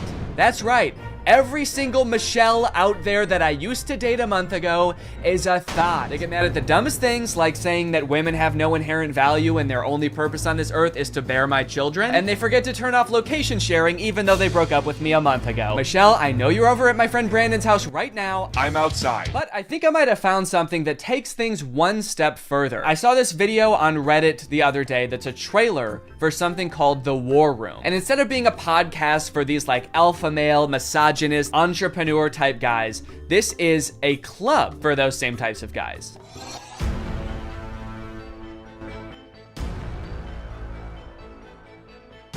After I joined the War Room, that was the year I made $100,000. On the surface, this kind of just seems like a trailer for a club where you get to hang out with a bunch of bald guys and smoke cigars and talk about business and making money. 1 year ago, I did not even have a business. I didn't make money. Now I make 5 figures every month. I didn't have a business. I didn't make money. I didn't even want to start a business before I was forced to join the War Room at gunpoint a year ago. But now, I have a business where I'm selling fitness products to all of my friends. And if I get them to sign up too, and their friends to sign up too, and their friends to sign up too, I could be making minimum wage. But if you watch a little bit longer and you look a little bit closer, there's more here than meets the eye. For example, quotes like these. Making money is easy. You just take it from somebody. Doesn't sound like making money. That just sounds like stealing. In the War Room, you learn how to be James Bond, where you can just pick up any weapon and use it. I'm sorry, I think I'm struggling to see the connection between business and knowing how to use any weapon. Is the War Room an actual militia? I was just assuming the war in War Room was just for branding because men like violence, but now I'm kind of scared. It keeps cutting back and forth to like shots of them shooting guns. I'm a little worried about making this video, honestly. Usually when I make commentary videos, the biggest thing I have to worry about is getting a copyright strike. But now I'm worried about getting a drone strike. A lot of times, like, the alpha male types will use metaphors like talking about how we're like wolves, or like how love is like a war. So I assume this is like a metaphor, like business is like war and dating is like war. But the war room is like war is like war. Get your gun, dude. We attack at dawn. A lot of people had a bad time in college. I was not one of them. And I quitted a lot of that. Did that guy just shoot fire out of his hands? What does that have to do with any of the skills you learn in this club? I didn't know anything about business before I joined the war room, but I've been a member for 5 months and now I'm a wizard. How does being a wizard help you with business in any way? Does being magic help you organize your finances in some way? Who said anything about business? You did. That's what this club is about, isn't it? That's it. This interview's over. Okay, I'll stop. Give me money now. Definitely makes me want to join. You got dudes shooting guns, swimming, doing group exercises on a hilltop, watching other people gamble, smoking cigars. It kind of just seems like one super long bachelor party for men whose wives have already left them. And then at the end of the video, it gives you the URL to sign up. It says 54 countries, 1,000 members, and resist slavery. That's the last thing it says in the whole video. It says resist slavery, and then the video ends. And it's like, yeah, I will. I am. So I keep saying this club is about business because that's kind of what the trailer was implying. It's about like networking with all of these rich, influential people, making money, stealing it from people, using your magical powers to steal money from innocent civilians. But if you go to their website, there's not really any reference to business, which is confusing. And the description on their website says this: the War Room is a global network in which exemplars of individualism work to free the modern man from socially induced incarceration. Okay, but like, what do you guys do? Like, if I join, what do I get to do? I get you're gonna free me from socially induced incarceration, but what does freedom look like to you guys? Is it like, am I quitting my job to go to a cigar pool party? This package costs £4,000, and they have packages on their website that go up to £7,997. Do any of these guys not see the irony and being like, individualism rules, dude. Society is like jail. If you conform to society, that's like being in prison, basically. You're basically a slave at that point, while also being like, yeah, I paid $7,000 to join a club where everyone looks and dresses like me. I didn't want to be a stereotype, okay? So I joined a man club to smoke cigars and shoot guns. And that's sort of what makes me an individualist. It just feels like they're kind of playing the like, I'm not like other guys card. And I guess in some sense they're not like other guys because most guys can't bend the elements to their will like that one guy. But other than that, I mean, it's just like all the pictures are just guys hanging out in dimly lit clubs, doing military style drills. I don't know what's going on here. In case you're not sold yet and you haven't been convinced to join, let me read you a little bit more because the War Room's website uses like every cliche pickup artist tactic to try to get you to join this club. We got the classic negging. What can you bring to the War Room? Truthfully, very little. Probably nothing at all. You are not ready for the War Room. You will not revolutionize what we built. If you had the capabilities we required, you would already be inside. What? They think I can't bring anything to the War Room? They think I'm some kind of sucker who doesn't have my life in order and can't manage my money. I'll show them. I'm gonna take out a 4th mortgage on my home and I'm gonna join this club. We'll see how stupid they think I am then. They also use like the get it while you still can technique that's in like every as seen on TV commercial. This chance won't last forever. We will not hold this open for everyone. Soon, membership will close. The War Room members and their sons will remain the closed wielders of global influence into eternity. Holy shit, dude. They're closing submission soon? I'll be right back, guys. I gotta go. I'm not doing this for me, okay? I'm doing this for my son. I guess my son gets to be in the club too if I join. I gotta go. Now, I don't have any way to look and see how long it said this on the website, but if I had to guess, I would guess that it's been on there as long as this website has existed. Why would they close submissions? How does that make any sense? Do they want to stop making money? The founder of this club is like, whoa, I'm too rich, all right? That's one thing we teach in the War Room is you can't have too much money. I mean, if this is like a militia, do they have enough soldiers? Is that why they're closing? Soon, 1,000 bald men wearing tightly fitting t-shirts will be storming the beaches. We can't wait around for you forever. So you might be wondering who the head of this club is, right? It must be someone like very rich and influential if he's expecting to get people to join just based on like the connections that you can get from the club, right? Well, this is where things get a lot more creepy. And also not monetizable. This is the part that is the reason this video probably doesn't have ads on it. My name is Andrew Tate. I'm a retired 4-time world champion kickboxer who is now a multi-millionaire, and I'm the most competent person on the entire planet to teach you about male-female interactions. How did I become rich? Webcam. Definitely gonna need him to elaborate on that a little bit. That's so vague. Mr. Bezos, please. You're the richest person in the world. Do you have any advice to young up-and-coming entrepreneurs on how to start a business and how to get rich like you? Book. Huh? Book. Need I say more? Yes, please say more. We literally have no idea what you're talking about. So you're probably thinking, like, did this guy invent webcams or something? Is he, like, famous on Twitch or something? Is this Sapnap? I don't know. I've been running a webcam studio for nearly a decade. I've had over 75 girls work for me, and my business model is different than 99% of webcam studio owners. If you had to guess whether it's different because it's more creepy or less creepy than other webcam studios, what would you guess? Go ahead and vote down in the comments below, guys. Do you think this is gonna be creepy or no? Over 50% of my employees were actually my girlfriend at the time, and of all my girlfriends, none were in the adult entertainment industry before they met me. My job was to get women to fall in love with me. Literally, that was my job. My job was to meet a girl, go on a few dates, sleep with her, test if she's quality, get her to fall in love with me to where she'd do anything I say. Holy shit, this is insane. And then he gets them to join his webcam empire where he gets them to do, you know, he gets them to get nasty on camera. I'm not a lawyer, but does this not...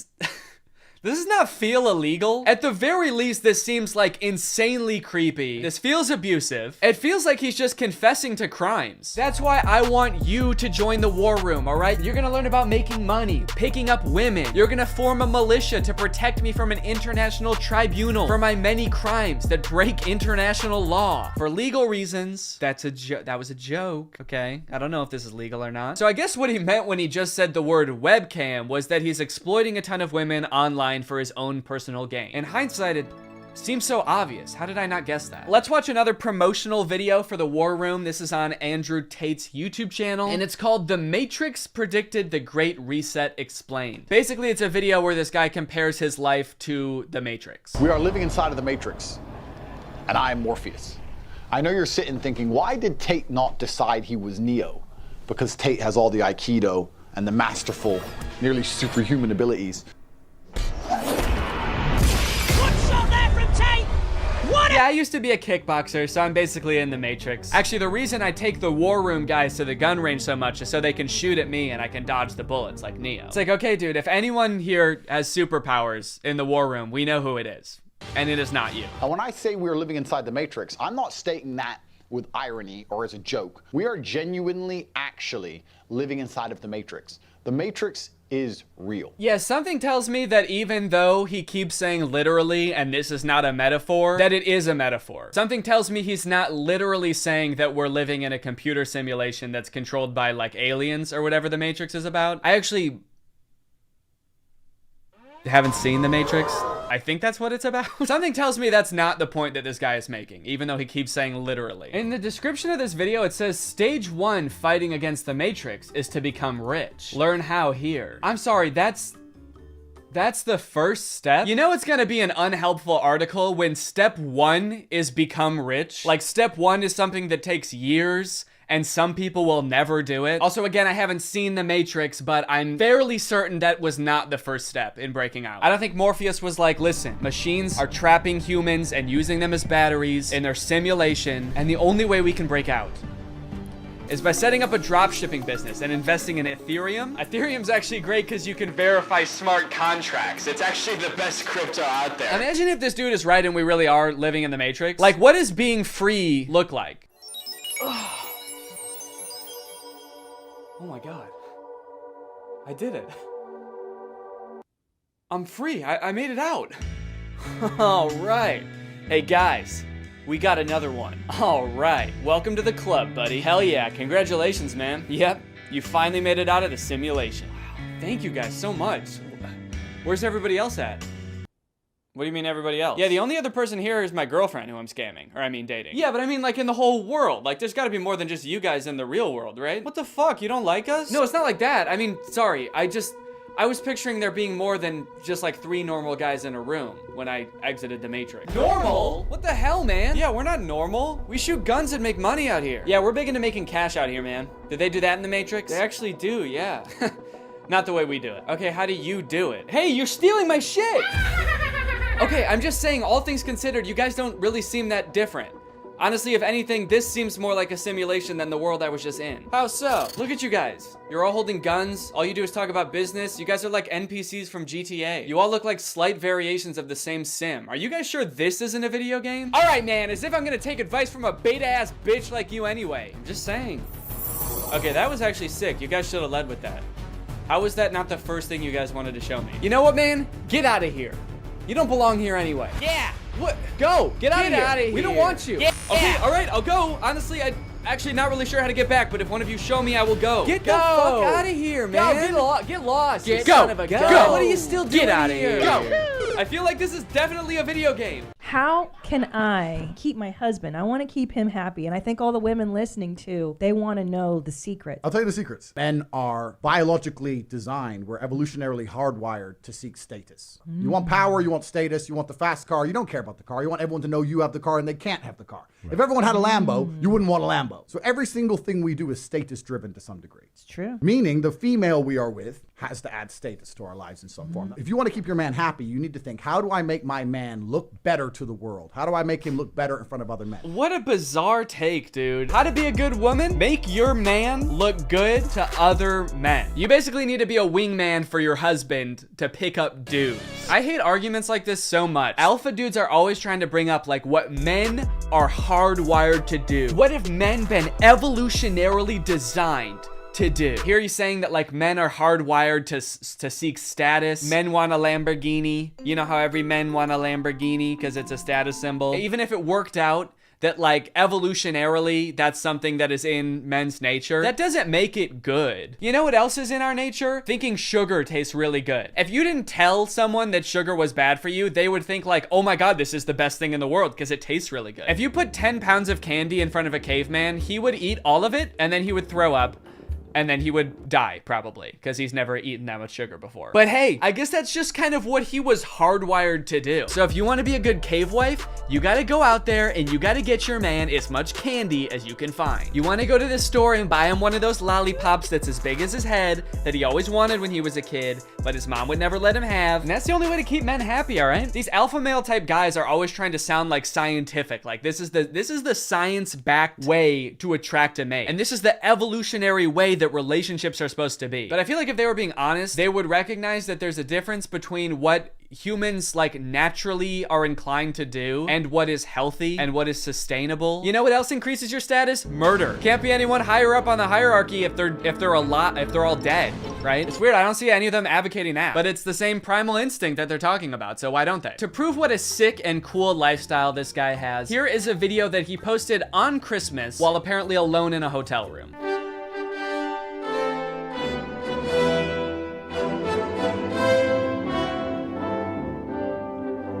Merry Christmas. I think a lot of people have the wrong idea about me. They look at me and they go, you hear about that Tate guy, you know, he's a 4-time kickboxing world champion, he's tall, he's strong, he's smart. He's fucking gorgeous. That's the wrong idea? People have the wrong idea about me. He's smart, he's rich, he's tall, he's funny. When in actuality, I am short, rude, and poor. Anyway, yeah, that's the war room. I feel like this video took a lot of twists and turns, but as I kept clicking on different links on this dude's website, I just kept getting more and more shocked at what I was finding. So hopefully this was an entertaining video. I was considering purchasing like a war room membership as part of a follow-up video, but I honestly do not feel good about putting any money in this guy's pockets. I'm honestly a little bit worried that if I paid this guy 7,000 pounds, it would go towards like more guns or like a prison cell for his employees. But anyway, I hope you guys enjoyed this video. What's up, Greg? I hope you're having a great day. Welcome back to another episode of Checking In on Troom Troom. For those of you who don't know, I have a U2s now. He's a little vinyl figurine that looks just like me. I've been working on this for months, designing this with U2s. Here he is. Sweet as can be. I wanted this U2s to be sort of an homage to some of my most popular videos, those being the Trying Troom Troom videos. So you'll notice he's got the little chocolate milk tie, the hot glue gun, and of course a Greg t-shirt. So if this is something that interests you, head on over to U2s.com. It is live right now. It helps support me, and in honor of releasing this U2s, I wanted to do a video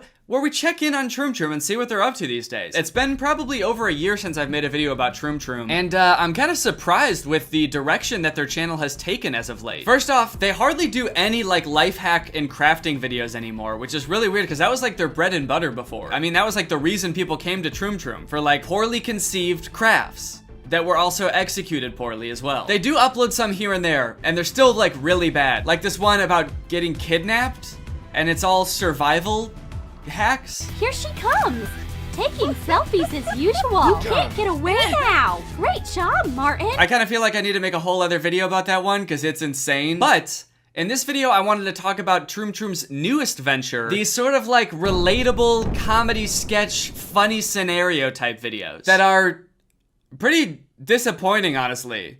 Honestly, kind of mean. So here's the type of video I'm talking about. It's called Rich Bride versus Broke Bride. They've got a bunch of videos like this. Rich blank versus broke blank, where they sort of like compare the lifestyle of one person who is rich and another person who is very much not rich. It's sort of like a goofy comparison, and it's sort of meant to be poking fun at both of them. But the thing is, they're like kind of trying to be poking fun at both the rich person and the broke person. But like the only thing they have to make fun of the rich person for in most of these scenarios is that like, wow, they have so much money that they can do anything they want and their life is actually pretty sick. But the broke person though? Oh shit, dude, their life sucks, man. Broke bride has bubble wrap, wedding dress, and they can't hire a photographer, and everything's going wrong, and it's funny because they're poor. So the first scenario is the proposal. It shows the difference between a rich bride's proposal and a broke bride's proposal. The rich boyfriend comes down from a helicopter in the sky. He gets down on one knee, says, "Will you marry me?" Will you marry me? Rich girlfriend says, "Yes." Yeah. Or sorry, yeah. Yeah.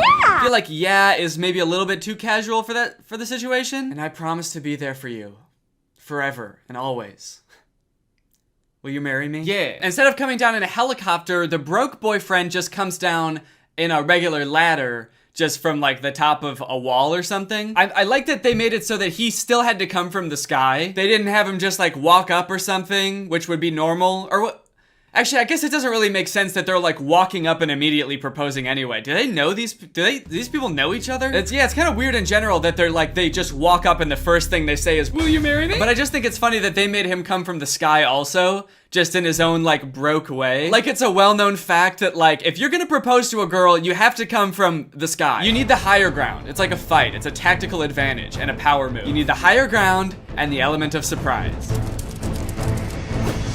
Will you marry me? That's how I proposed to Laura. So broke boyfriend gives broke girlfriend, now broke fiance, actually, the ring.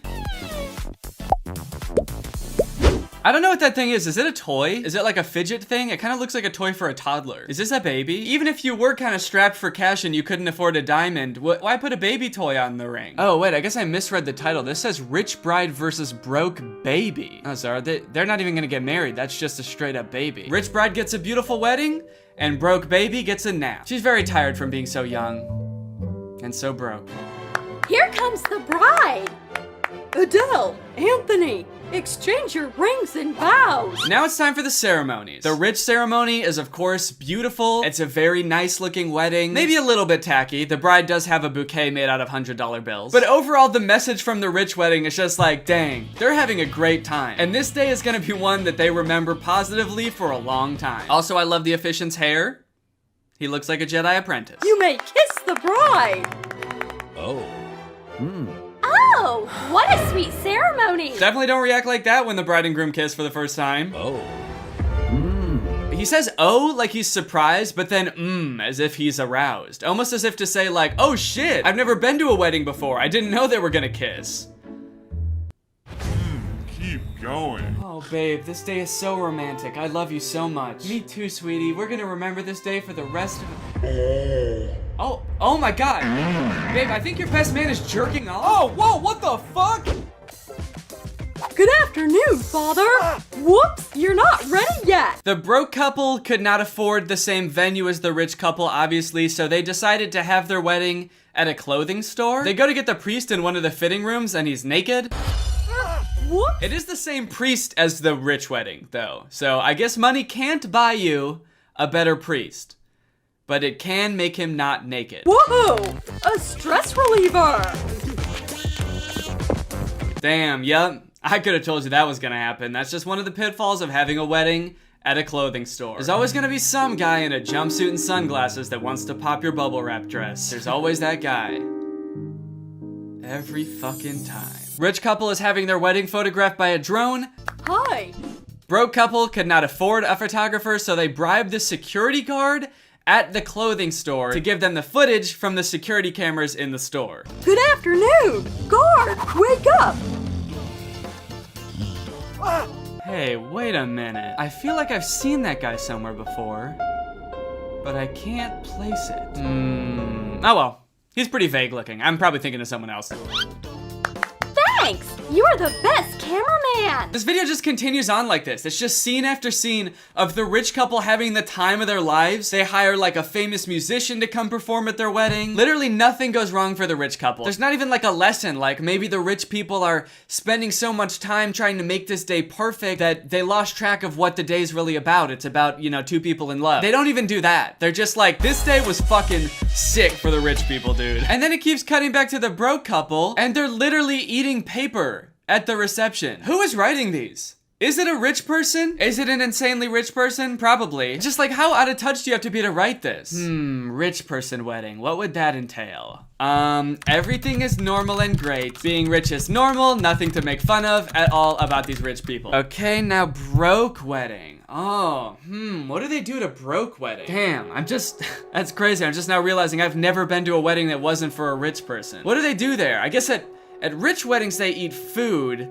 So at broke weddings, they probably eat garbage? Sure, yeah, they're eating trash. Just scraps of paper. They're eating garbage, and the bride has a dress made out of garbage. When it comes time for them to pay the tab at the wedding, all the groom has is garbage to pay with. All right, the script is done. Now it just needs a title. Rich bride versus garbage bride. Perfect. There's one point in the video where it actually seems like they're gonna like razz the rich couple a little bit. They're gonna be like, haha, they got their comeuppance. Look at them, now we get to laugh at the rich people.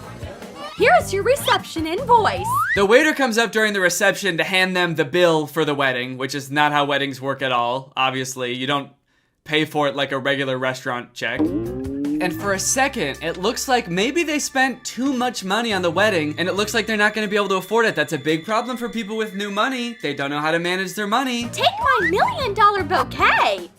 This is still not enough. So let's see what happens. Thank you. Now it's enough. That was quite a splurge. We'll just make more. What? They're just gonna make more? It's not gonna affect them at all financially? Of course, yeah, I guess actually that makes a lot of sense. Because that's how life works. I think this video is supposed to be funny, but it's just kind of making me sad. Honey, this is the weather forecast for our wedding day. This Saturday, expect a tornado, a thunderstorm, and the apocalypse. It's horrible. And the apocalypse? See, I feel like you should have mentioned that first. That seems like the only thing that would matter at that point. This bit actually is pretty funny though. They're worried that it's gonna rain on their wedding day, so the rich groom goes to the weather station and bribes the weatherman to change the weather, and that works. That's actually kind of funny. It did make me chuckle. Troom, what are you doing? Making me laugh? What the F? You're supposed to be cringe. Stop. What? Will it be raining on our wedding day? Oh, great rain spirit! Phew!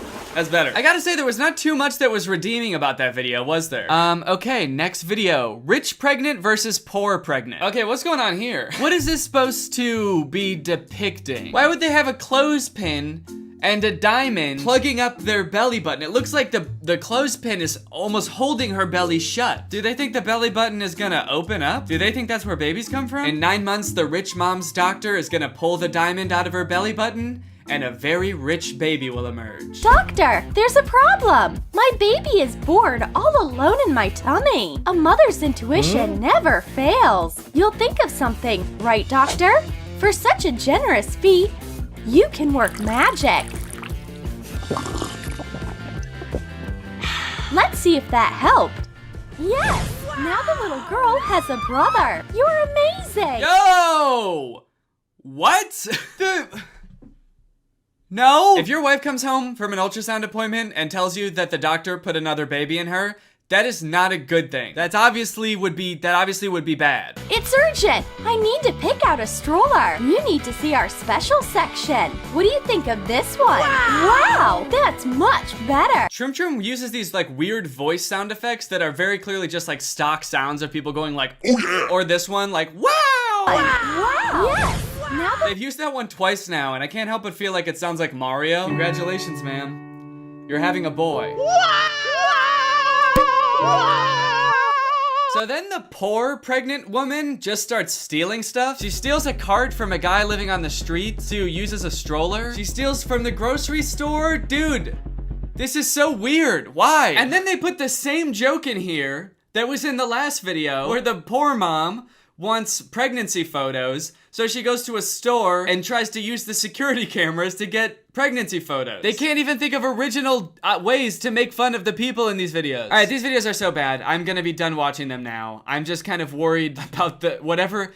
These videos are obviously for kids. I'm kind of worried about the kids that watch these videos. But you know what? Maybe they took something away from it that I didn't get. You know, maybe there's some kind of lesson in here, you know? No matter if you're rich or poor, you know, the amount of money doesn't make you a good mom. And being broke doesn't make your kid any less special. And we should appreciate broke moms just as much, if not more, as rich moms, because they have a lot more to go through to give their child a good life. Who did you like better? Poor Lana or rich Liana? Tell us in the comments. Liana. Rich one is the best. I love the rich. Rich Miana. Rich Rihanna. Danny Gonzales really needs to see this, OMG.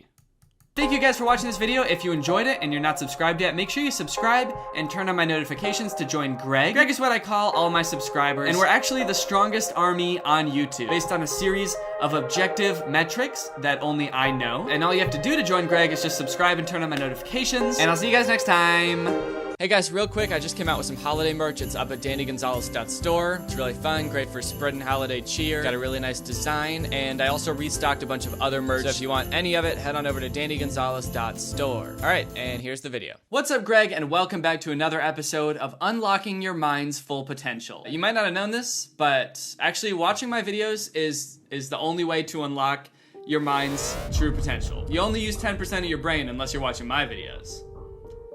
Then you use 11% of it. Does anybody else remember, like, this was like 9 or 10 years ago, every athlete, like professional and non-professional, wore these wristbands. I'm not talking about Livestrong wristbands, because everybody wore those, and I even wore those, and I didn't even play sports. I'm talking about power balance wristbands. Do you guys remember those? When I was in high school, every athlete wore one, and they were just like a total scam, a complete hoax. I don't know how no one has talked about this. I mean, I guess it was 10 years ago, so that makes sense why no one is talking about it right now. I'm a little late to the party, but these things are like the biggest scam of all time. And I don't know how they just kind of went under the radar. The reason I was reminded of them is because this commercial popped up in my YouTube recommended recently and I watched it. It's for a slightly different product, but sort of the same premise. So if you never saw the Power Balance bracelets, this will clue you in as to exactly what they do. Precisely what they do. That was crazy. iRenew is amazing and it's awesome. I love my iRenew. Yeah, it worked for me. It is amazing. Hi, I'm Art Edmonds, and all of these people are excited about iRenew. That is so cool. That's crazy. This is great. What is it? This is great. What the fuck am I wearing? So right off the bat, this bracelet must be something special, right? There's something up with this bracelet. Like, look at how people are reacting to just wearing it. Just like having it on their wrist. They're like, oh my God, whoa, what? I think it goes all the way around my wrist? Dude.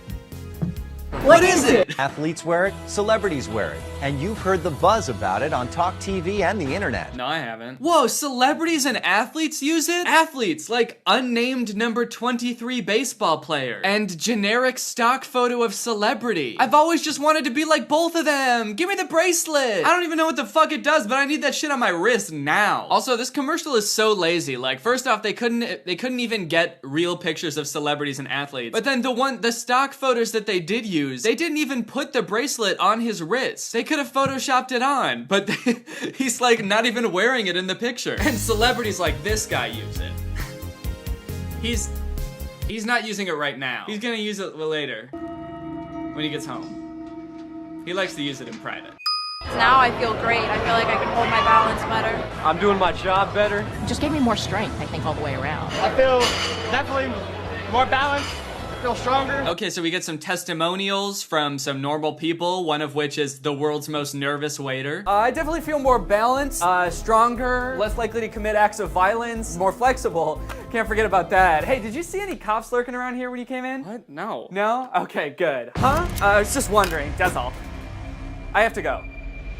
Don't eat the soup, there's blood in it. And according to these people, these normal people who, I don't know about you, but I trust with my life, this bracelet helps you balance, improves your strength, and your endurance. One weird thing though that I'm noticing is that the actual spokesperson for the product isn't saying any of that. He so far has not said a single thing about the product, in fact. They're just letting the normal people make the claims, almost like the claims aren't true, and so the company knows that they can't be making the claims, but they can show other people making the claims. Other people can say whatever they want. Fuck. They could just put in clips of people being like, yeah, I think it brought my dad back from the dead. He's a corpse. He's a decaying body. He's a skeleton, and he's just going to work like normal now. I love it. Real stories like these are what get me excited about introducing iRenew to the world. Just put it on, and you'll experience the difference. Oh yeah, that guy's experiencing the difference, all right. This dude just hit a golf ball so far that he said, wow, as he watched it go. Gosh, I used to be terrible at golf. I was embarrassed. But then I put on the iRenew bracelet, and now I'm hitting 747s out of the sky with my swing because of a fucking bracelet. I've killed a lot of people. Balance alone's amazing. iRenew really has made a difference. I really like it. I need this when I walk my dog. She always takes me for a ride. The spokesperson's like, yeah, dude, whatever. I mean, shit, whatever you say. Legally, I can't confirm or deny that it does those things. So I'm just going to kind of vaguely nod and be like, okay, that's fine. Yeah, wear it when you walk your dog. Maybe it'll help you talk to it. I don't know. This commercial is so vague. They still haven't said how it works, or like what is the bracelet? What is it made out of? How could a bracelet possibly make you stronger? Is it like a Iron Man type thing? It's like a bionic thing? Bionic thing? A science thing? Is that a science thing? I bet it is. Athletes and celebrities have paid hundreds, even thousands of dollars to get their hands on this technology. But now you can get your iRenew for just $19.99. What? Athletes and celebrities have paid hundreds and thousands of dollars for this technology? What technology? It just looks like a rubber bracelet with a piece of metal on it. What is it? What's in there? I'm sold. iRenew is my next secret for sure. Oh yeah, you can trust this guy. A guy like this, saying it's gonna be his next secret. I don't know what it is about this guy, but I can tell he's got a lot of secrets. So when he starts talking about his next secret, yeah, you can bet I'm gonna believe him. As soon as you get it, put it on. If it doesn't work exactly like you've seen in this commercial, put it back in the box and send it back for a full refund of the purchase price. But I didn't see it do anything in the commercial. So how could it work exactly like it did in the commercial? But I guess also, how could it not, you know? It goes onto the wrist and it stays there. It works just like it did in the commercial. When I saw this commercial a few days ago, the first thing that popped into my head was these power balance bracelets. Because I didn't remember anything about them, except for the fact that every athlete at my high school wore these. And whenever I would ask them what it does, they would just be like, it helps you balance. And I remember being like kind of skeptical at the time, but not really looking much into it. But you know what? I think I've lived in the dark long enough. I want to get to the bottom of it. I want to find out what these bracelets do. And I think there's no better time to do it than literally 10 years after they've stopped being popular. What I have to demonstrate for you today is a revolutionary new product. What we've been able to do is harness naturally occurring frequencies and program them into a Mylar hologram to help improve your balance, your strength, and your flexibility. Bro, what? What did this dude just say? Did he just say they programmed a hologram to make you stronger and more flexible? You put the bracelet on at a football game and like 5 holograms shoot out of you and just play for you. And they're all super strong. They're just like sending everybody else into orbit with their tackles, and they're really flexible. They're just doing the splits on the field, and they've got really good balance. That's another thing that the bracelet does. They're all playing on their tippy toes or hopping around on one foot just for the fun of it, because they can. It's just, he was using words that I don't even know there. He said they programmed a Mylar hologram. What we've been able to do is harness naturally occurring frequencies and program them into a Mylar hologram. What does that even mean? What is a Mylar hologram? Wait.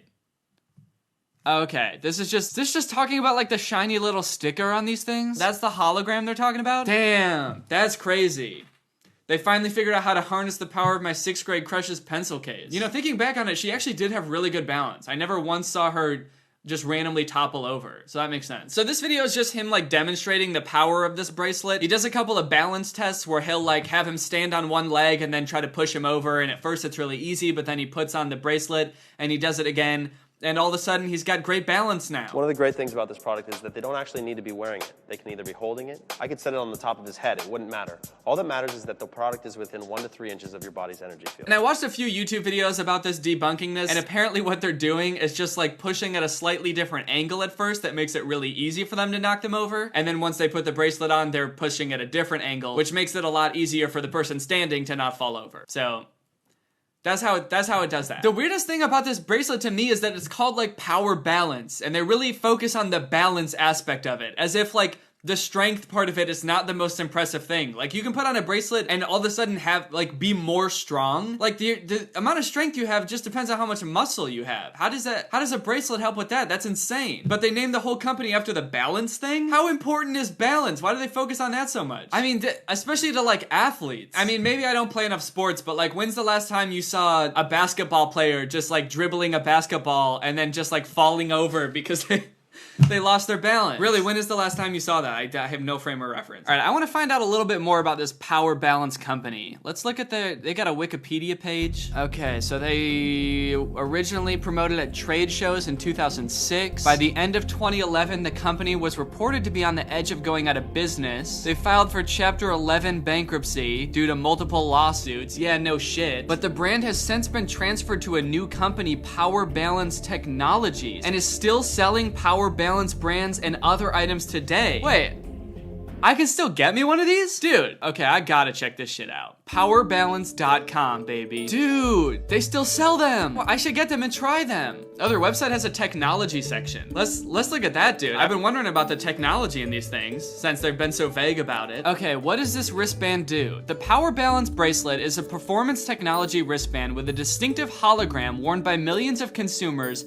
and athletes worldwide. It is based on Eastern philosophies. What? It's based on Eastern philosophies. What does that mean? Yeah, it's based on Eastern philosophies, you know. Like Asia, that continent of people with like a ton of different nations and cultures and philosophies and religions. Yeah, it's just based on all that, just all of that stuff. Oh, you don't believe the Power Balance bracelet works, huh? Well, guess what? It's based on Eastern philosophies. You can't deny an entire continent of people, or actually like an entire direction, just East. You can't deny East. You can say that we're wrong, but you cannot say that East is wrong. The hologram thing is so weird. So that's where it gets the power from. It's just like the technology of a holographic Pokemon card. Well, actually, when I was little, I used to put like Pokemon cards between the spokes of my bike to make it sound like a motorcycle. And low-key, I do kind of feel like that shit made me go faster. What does it do? Will the wristband work for everyone? Well, we have received testimonials and responses from around the world about how Power Balance has helped people. There is no assurance it can work for everyone. We make no claims and let the consumer decide based on their experience. That's smart. That's a crazy marketing strategy. We don't make any claims about what our product does. We let the consumer decide what the product does. I think that's the slogan of the new iPhone. iPhone 12, you decide what it does. I don't know. Does it have a processor? Does it have a screen? You decide. But honestly, guys, I think I will decide because I'm gonna get one of these things and I'm gonna try it out and see what it does. And by that I mean, I already did get one of these things. And so we're gonna see what it does. Okay guys, I got my Power Balance bracelet right here. Let's take it out of the bag and see how this shit works. Now, right off the bat, I should be feeling a difference, right? Because the dude in that one commercial said that you don't even have to be wearing it. It just has to be within like 3 inches of your energy field. And I don't know how wide my energy field is, but I've always kind of suspected that I've got like a pretty big one. So I feel like even right here, I feel like I might be already experiencing the benefits.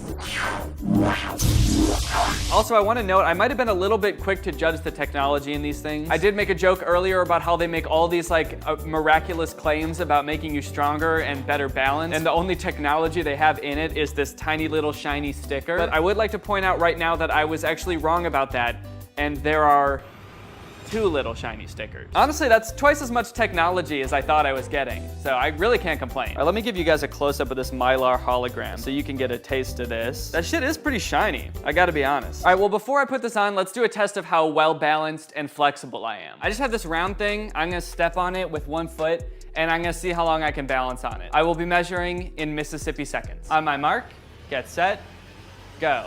1 Mississippi, okay. So not even a second. That's fine, that's fine. Honestly, I I'm a little bit disappointed. I thought I was gonna last longer than that, but maybe I should have measured in Mississippi milliseconds. Dude, look at this. Look what I just found in here. Look at that. This thing has this shit has a Mylar hologram in it. Now I really feel like I should have balanced better. Next test, flexibility. So we'll just see if I can touch my toes, I guess.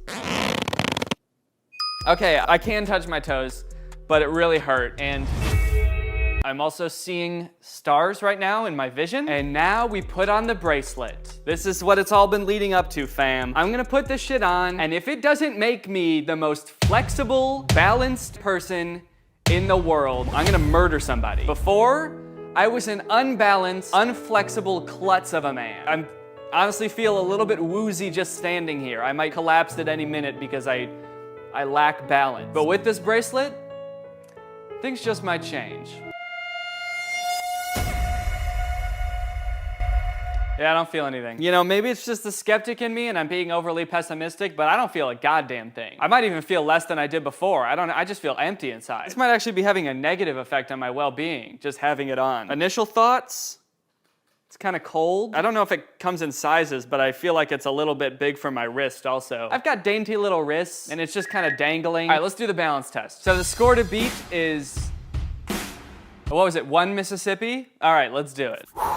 Honestly, I can't tell if I want this to work or not. I do kind of want it to work because I think that would be crazy if all of a sudden I'm like really good at balancing. But also, I just made a whole ass video about how there's no way these things work, so I'm gonna look pretty stupid if it does, right? But I'm also gonna look pretty fucking cool because I'm gonna have really good balance. I'm gonna be the dumbest looking balance prodigy in the world. All right, let's do this. Balance. 1 Mississippi. That's hard. It's hard to do. Why did I think this was gonna be easy? You know what, actually, maybe it's because I'm standing on it this way. Maybe I could balance longer on, okay. Yeah, actually, I feel like I can balance on it better this way. I should have done that. Okay, redo, we're taking it off. We're putting it away from my body's energy field. 1 Mississippi, 2 Mississippi, 3 Mississippi, 4 Mississippi, 5 Mississippi, 6 Mississippi, 7 Mississippi, 8 Mississippi. 8 Mississippi. All right. Yeah, that was the issue. I was on it the wrong way. I was riding this baby all wrong. Balance mode activated. All right, what do we have? 8 Mississippi? Let's go for 9, baby. 1 Mississippi, 2 Mississippi, 3 Mississippi, 4 Mississippi, 5 Mississippi, 6 Mississippi, 7 Mississippi, 8 Mississippi, 9 Mississippi, 10 Mississippi, 11 Mississippi, 12 Mississippi, 13 Mississippi, 14 Mississippi, 16 Mississippi, 17 Mississippi. 17 Mississippi, baby. Wow. Okay, I mean, that's pretty hard evidence. That's more than twice as many Mississippis. Good, let's see if I can touch my toes. No, that still hurts. That still hurts. Honestly though, maybe there is something to it. I feel like if I could just somehow make the effects of this stronger, like if I could just amplify it, like if I just had a bunch of these or something, then I could really test the effects on it. Because like if one doubled my balance score, imagine how many Mississippis I could get if I had like 30 of these. Well, I do. I do have 30 of these. 30 power balance bracelets makes me a powerful balancing boy. Turns out they sell them on Amazon and you can just order like any quantity of them. Well, any quantity up to 30. So that's what I did. I just scrolled all the way down on the quantity thing until I got to 30 and I pressed buy. All right, well, I guess I gotta take all these out of the package now and put them on my body. You know, it could be kind of cute as if I turned 2 of these into little hoop earrings and just wore them on my ears, because he said they don't even have to be on your wrist. So I can just kind of accessorize them however I want, I guess. I can just put them on my ears, put them on my feet. I could wear this one as a ring, kind of wrap it around my finger. Look at that rock. And for the last one, you already know where this shit's gonna go, baby. I could set it on the top of his head, it wouldn't matter.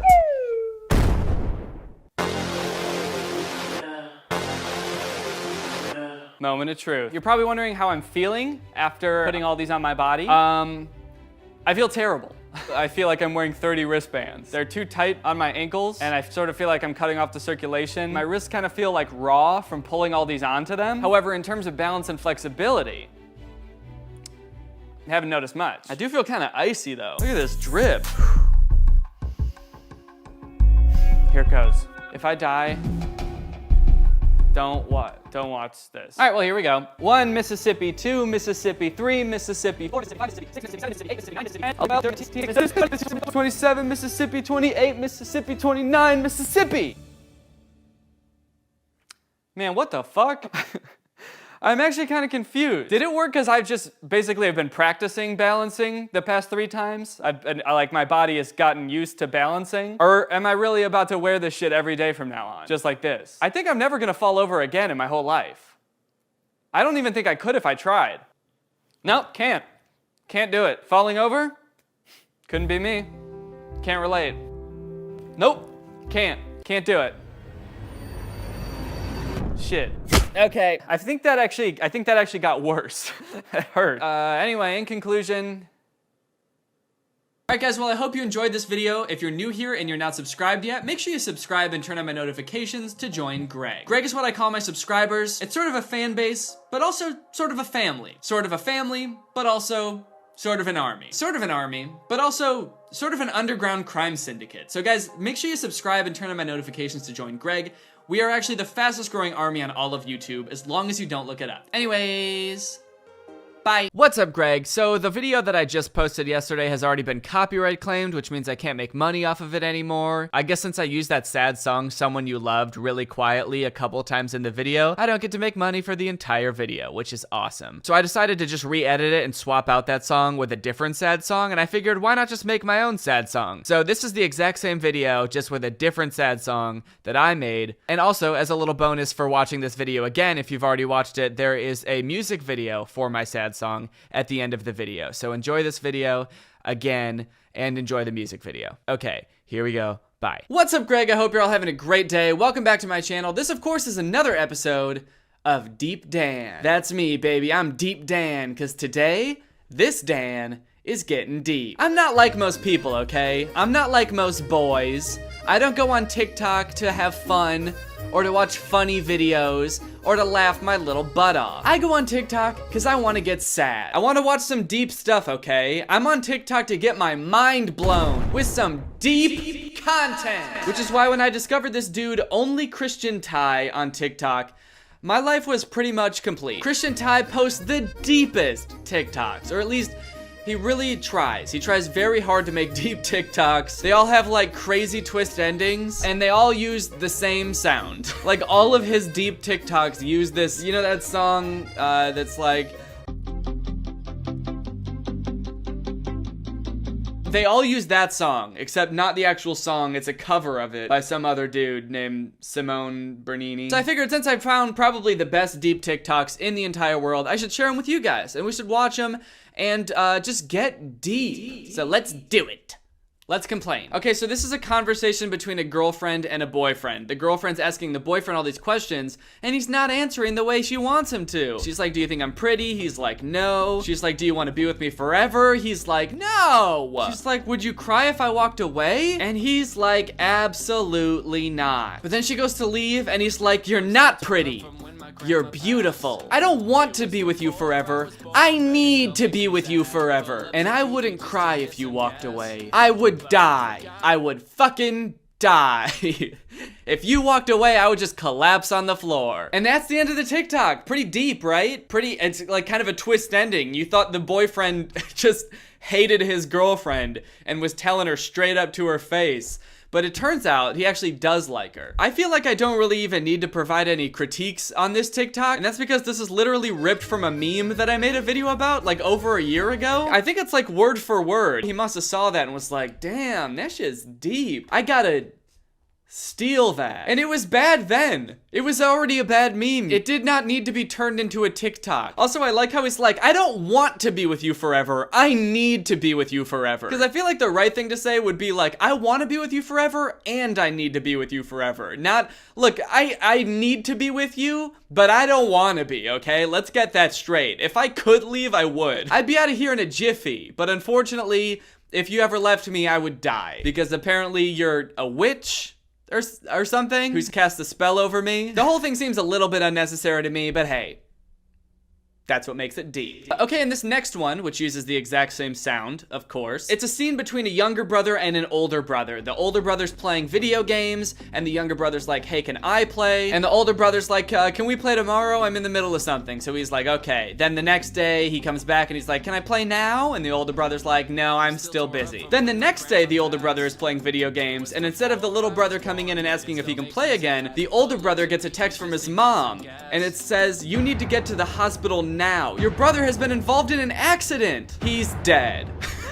What? That fast? She sent all of those texts within like seconds of each other. You gotta get here right now. Your brother's just been in an accident. He's dead. Never mind, you don't need to come anymore. And the older brother's like, oh shit, what have I done? I should have played video games with my younger brother. And then he wouldn't be dead. I don't know how those two things are correlated, but the moral of the story is don't ignore your brother or he'll die. It's really deep when you think about it. Seems like pretty sensitive information to be texting your son.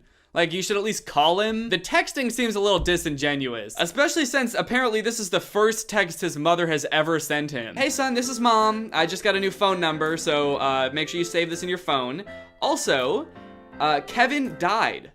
So, sorry. So this one, there's a group of kids eating lunch. There's Tom, who always eats alone. Jack is like, why does Tom always eat alone? And Charlie's like, I don't know. I think he wants to be. And he just keeps on eating his banana and thinks nothing of it. But Tom's over there thinking, I wish I could be friends with them, but I'm scared they won't like me. Then we cut to a week later, and Tom's chair is empty. And Jack's like, wait, where's Tom? And Charlie's like, I don't know. He hasn't been in. And he's still eating a banana. I love that Charlie is always eating a banana. That's like his distinctive characteristic. Like Tom had a scarf, Jack has a green shirt, and Charlie eats bananas. Every shot Charlie's in, he's gotta be eating a banana or you won't know it's him. Classic Charlie. Eats 80 bananas a day. Class, I regret to inform you that our loved classmate Tom sadly passed away last night. What do you think it says on the board there? Friday, good. But then it like rewinds to an alternate scenario where Jack does go over and sit with Tom, and then the TikTok just ends. So we'll never know what happens to Tom in the world where Jack goes and sits with him. I guess we're meant to assume that he's not gonna die now, or maybe he'll die in 2 weeks instead of 1. Who's to say? We don't even know how he died.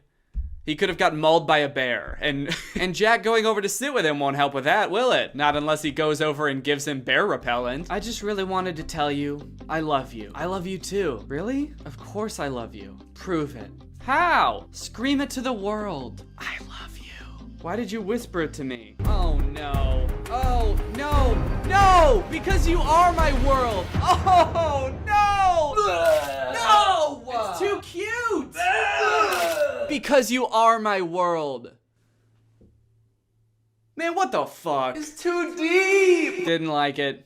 Did not like that. That's gotta be stolen from a meme too. That is prime deep relationship meme material right there. One thing I've noticed with his videos is on top of using the same sound with every video, he also wears the same scarf. And at first I thought it was like a character identifier, like the girlfriend always wore the scarf. But in some videos, every character wears the scarf. Like in this video, the girlfriend's outfit is a hoodie and a scarf. And then the boyfriend's outfit is a hoodie, the scarf, and a hat. It kind of creeps me out how he's always wearing that scarf. It's like the same scarf in every video. It reminds me of a book that I read when I was little. I don't know if anyone else has read this. There was like a book where a girl always wore a scarf for her whole life, and she gets married, and then at the end of her life, she tells her husband he can take off her scarf, and he takes it off, and then her head falls off, and the scarf was really holding her head on the whole time. Has anyone else read that book? I feel like Christian Ty's scarf keeps all the deepness in. It vacuum seals the deepness right into his neck, where deepness is stored. Everyone knows that. If he didn't wear it, all the deepness would just like shoot out of him. He would just be vomiting out deepness constantly.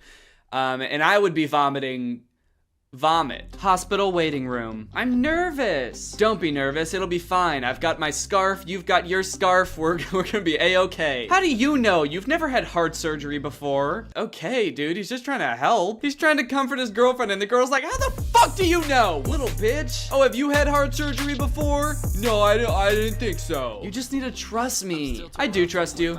Oh. Okay, she came around quick. I love you. I love you too. After heart surgery. Girl wakes up. Oh no! She's not wearing her scarf anymore. They took off her scarf during surgery? I'm surprised she survived. Welcome back. I'm pleased to tell you the surgery went very well. Doctor, where is he? Where's my boyfriend? Oh, don't you know who gave you the new heart? The boyfriend gave her his heart? His beating heart? He was a living person? A living person can't donate their heart to someone. What hospital takes hearts from living people? That's not allowed. I'm just gonna say it, this is too deep. That was a crazy twist. Here I am thinking it's gonna be a normal heart surgery. Come to find out they're in some weird black market hospital that harvests organs from living people. They don't just like walk out into the waiting room. It's like, hey, does anyone have a heart that we can use? Oh yeah, you can have mine. I'll fucking die. I'm actually just here with my wife. She's given birth, but I'll fucking die while I wait. Girlfriend, hey, I have a challenge for you. Sure, what is it? I challenge you to not talk to me for 24 hours. Okay, challenge accepted. Waiting for 24 hours. This is how he waits for 24 hours, just... Without my girlfriend, I am incomplete. There was nothing to do without my girlfriend. Oh, one sec, it's my wife. Oh, you're gonna be busy for the next couple hours, so I shouldn't bother you? Okay, got it. One sec, guys. Alright, so based on all the ones we've watched so far, I think it's pretty clear how this one's gonna play out. I think there's two options. Either he's not gonna be able to wait the full 24 hours because he just loves her too much and he's like, I don't care about the challenge. I just want to talk to you because I love you. Or the other option is he will wait for the full 24 hours, then when he goes to his girlfriend, she's gonna be like, I can't believe that you went 24 hours without talking to me. I thought you loved me. This was a test. And the whole thing was a ploy to see if the boy really loved her. So let's see which one of those two outcomes it's gonna be. After 24 hours, goes to girlfriend's house, knocks on door. Girlfriend's mother opens the door. Is she here? I'm so sorry. She passed away last night, but she wanted you to have this. What?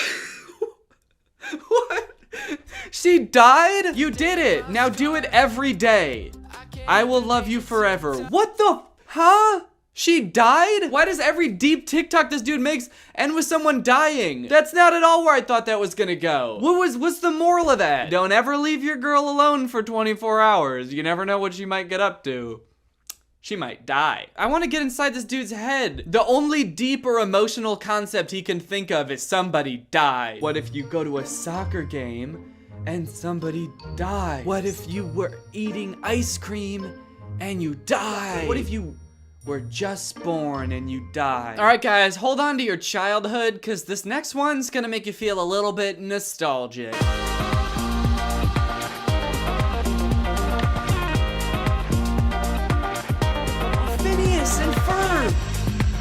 Oh, doodle jump. So the caption of that one is, let's celebrate our childhood before it's gone. That seems a little bit dramatic. I've seen a lot of posts like this on TikTok lately because, you know, the 2010s are coming to an end. So it's all like, we gotta cherish the 2010s while they're still around because before we know it, it's gonna be 2020 and the 2010s are gonna be gone forever. And those years will be gone and our childhoods will be gone. When 2020 starts, all our childhoods are over. And even if you're already an adult, your childhood will be destroyed and you won't be able to remember it anymore. So you better remember doodle jump while you still can. It's like, why can't you enjoy your childhood after 2020? Temple Run? Sorry, dude, no one's gonna know what the fuck that is next year. Childhoods? Yeah, we're leaving those in 2019, okay? Starting 2020, everyone will be an adult. Oh, you're 12? Too bad. You're an adult now. Time to get a mortgage. Little babies?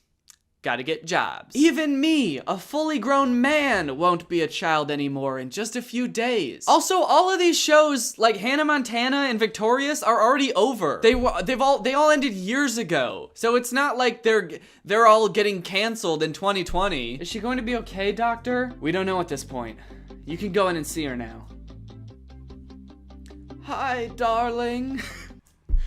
Oh, it's just kind of weird to play your dying mom. It just seems like weird, like almost insensitive to like be doing like a dying mother impression when you're like a grown man with a beard. Hi, Mom. The next day. How is she today, doctor? I'm afraid she's getting worse. Oh no. She's gonna die, isn't she? Because that's how all of these TikToks end. She's gonna die. Mom?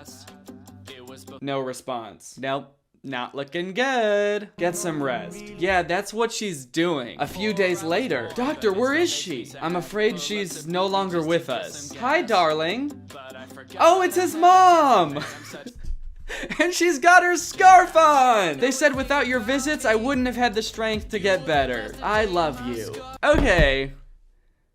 That's a fine twist, but why did the doctor say that? I'm afraid she's no longer with us. Did the doctor want to keep her in the hospital? Well, unfortunately, she got better. She doesn't have a disease anymore, so she got to leave. Just seems like kind of a weird sentiment to have. You should be happy about people getting out of the hospital, not angry or afraid, I guess. I'm afraid she's not in the hospital anymore. I just don't get why he would say that. But I mean, maybe it's just a little bit too deep for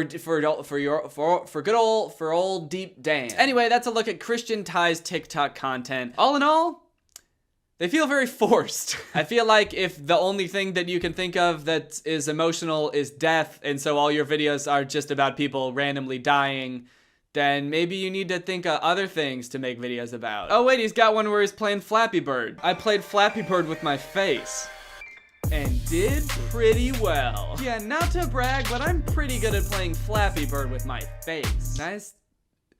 Nice, dude. I also feel like he would be a little bit easier to take seriously if he didn't also post videos like this.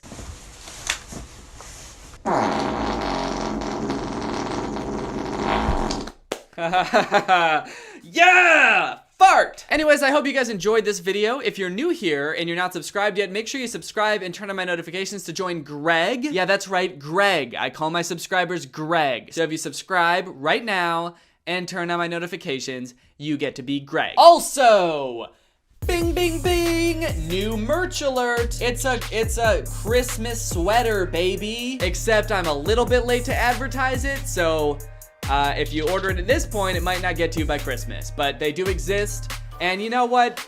F it. They're good for all of winter. They're winter sweatshirts. They come in this crew neck sweatshirt like this, and also a very tasteful dark green long sleeve t-shirt. So if you don't want it to look like a Christmas sweater and want it to just look like a winter outfit, maybe get that one. All right, thank you, Catherine John, for turning on my notifications. You are truly Greg. I'll see you guys next time with a really interesting video where I start wearing fedoras.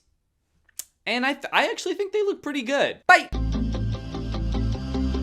I'm still tore up from when my grandma passed. It was before I was born, but it still makes me sad. Pull up to BP just to get some gas. But I forgot I have a Tesla, man, I'm such an ass. You don't know a thing about me. You wouldn't last a day in my scarf. I can't even make a TikTok without breaking everyone's heart. This song is so sad. Yeah, I ain't even lying. All up in the booth, straight crying. This song is so sad. How'd I get so deep? I don't know, but it really makes you think. This song is so sad. Yeah, I ain't even lying. All up in the booth, straight crying. This song is so sad. How'd I get so deep? I don't know, but it really makes you think about how deep I am. Your dog will never know how much you love her. We have no way of knowing if we all see the same colors. The Jonas Brothers doesn't include all the Jonas Brothers. They're hiding Frankie from us and they could be hiding others. Just found out about the Titanic. Why would they get on that boat? Haven't they seen the movie? Even in the depths of the Atlantic, that sunken ship will still never be deeper than me. Deeper than me. This song's so fucking sad. This song's so fucking deep, yeah. When I finished writing it, I cried in bed for weeks, yeah. This song is so sad. Yeah, I ain't even lying. All up in the booth, straight crying. This song is so sad. How'd I get so deep? I don't know, but it really makes you think. This song is so sad. Yeah, I ain't even lying. All up in the booth, straight crying. This song is so sad.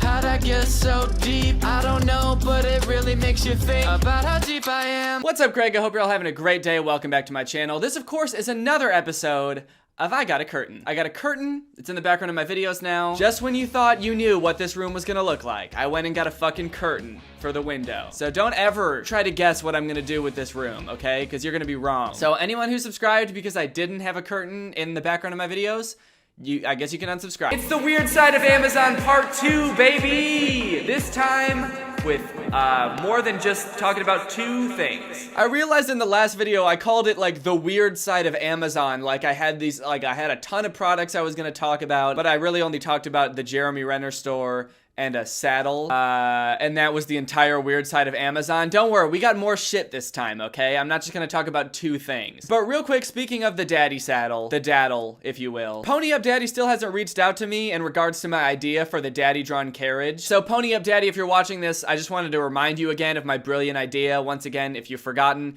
it's a carriage for kids to sit in that's pulled by daddies. I just wanted to remind you of that idea. If you don't use it, I'm gonna have to build it myself, and I really don't wanna do that, so I'd really like for you to start producing the daddy drawn carriage. Again, if not, I will have to build it myself. So this is a warning, please make the daddy drawn carriage, or I'm gonna have to do it, and again, I really don't want to have to do that. So in my quest to find more weird shit on Amazon to talk about, I actually tweeted, hey, if you have any weird things on Amazon that you know about, feel free to send them to me, which a lot of people did. By the way, if you don't follow me on Twitter, you totally missed out. And you look like an idiot right now. So maybe follow me on Twitter and that won't happen next time. But you guys really came in the clutch there. You guys really sent me a bunch of weird shit on Amazon. And I feel like some of it is even weirder than the daddy saddle in different ways. So without further ado, let's complain. It's time to complain now. It's complaining time. Are you guys ready to complain? Because I am. Wall Monkeys Senior Woman with Asthma Inhaler Wall Decal Peel and Stick Graphic. This is 48 inches by 41 inches. That's like 4 feet wide. This is a 4 foot tall image of an elderly woman using an inhaler.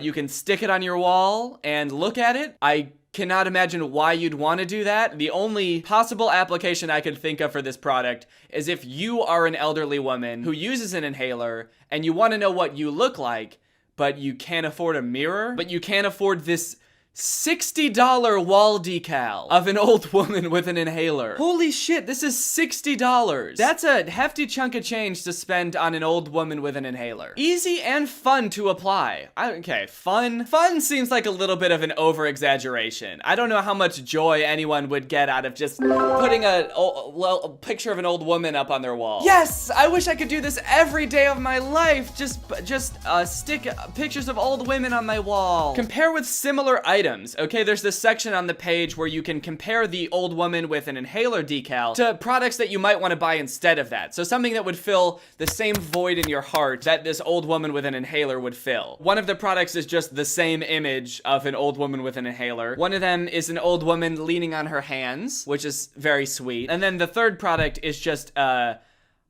picture of a bologna sandwich with one bite taken out of it that you can put on the wall. I guess that makes sense. I feel pretty much the same way about an old woman with an inhaler as I do about a bologna sandwich with one bite taken out of it. They occupy the same space in my brain. That space in my brain being things I would want to hang pictures of on my wall. I truthfully do not know why anyone would want this product, and the reviews do not help at all with figuring that out. This person gave it 5 stars and said, I was looking for a large wall decal of a stock photo of a woman using an inhaler, and this fit the bill perfectly, thank you. So it's not just that someone found this on Amazon and thought, oh, that would be funny to put on my wall. They were actively looking for a picture of a woman with an inhaler to put on their wall, and then luckily found this item. I'm so confused. Okay, this is actually kind of comforting. This person writing the review is just as confused as I am. My son needed this. I don't know why, but it shipped quick and he was thrilled. Poster, very vibrant in color. What a weird conversation that must have been. Hey mom, can you buy me something on Amazon? Oh sure, what is it? Is it something you need for school? No, it's something I need for personal use. Oh, is it? Okay, is everything okay? What is it? Yeah, everything's fine. It's just, I just need a picture of an old woman using an inhaler that I can hang on my bedroom wall. Huh? If you just give me your credit card, I can type it in and do it myself. You know what, son? I could ask you why the fuck you would want this picture hanging on your bedroom wall, but I'm proud of you for taking this initiative. So Here, take my credit card and buy whatever you want, as long as it ships quickly and is vibrant in color. Thanks, Mom. You're the best mom ever. Yes, son, I am the best mom ever. What the hell? They just have my merch on Amazon? Someone else is selling my merch on Amazon. Well, it's actually my old merch. I don't sell this hoodie anymore, but still, I didn't put that there. I was about to say I think this is illegal, but technically I don't think it is because this hoodie was literally just Greg typed out in a totally free to use font. So it's not like it's a copyrightable logo. I don't think you can just copyright a word written in a free-to-use font. Otherwise, I could just copyright the word the in like Times New Roman and become probably the richest person ever. So if someone who knows about the law could tell me if that's legal or not, that would be great. And also, if it is legal, please don't steal my idea. It was my idea. I had it first. Shan Kapu, Danny Gonzales Teenager Hipster Hoodie. Fitness Pullover Black. 100% cotton. Material 100% cotton. These hoodies are made of breathable cotton. Okay, I get it. I feel like they're really cramming the whole cotton thing down my throat. Like, I believe them at first, but it's almost to the point where I feel like they're trying to cover up something. Like, they're not really made out of cotton. These hoodies are 100% cotton, and they're made of cotton, and we use cotton to make them. And there was cotton in the room while they were being made. And I have heard of cotton before, know what cotton is, and I use them and put them into this hoodie. It's made of cotton, all right?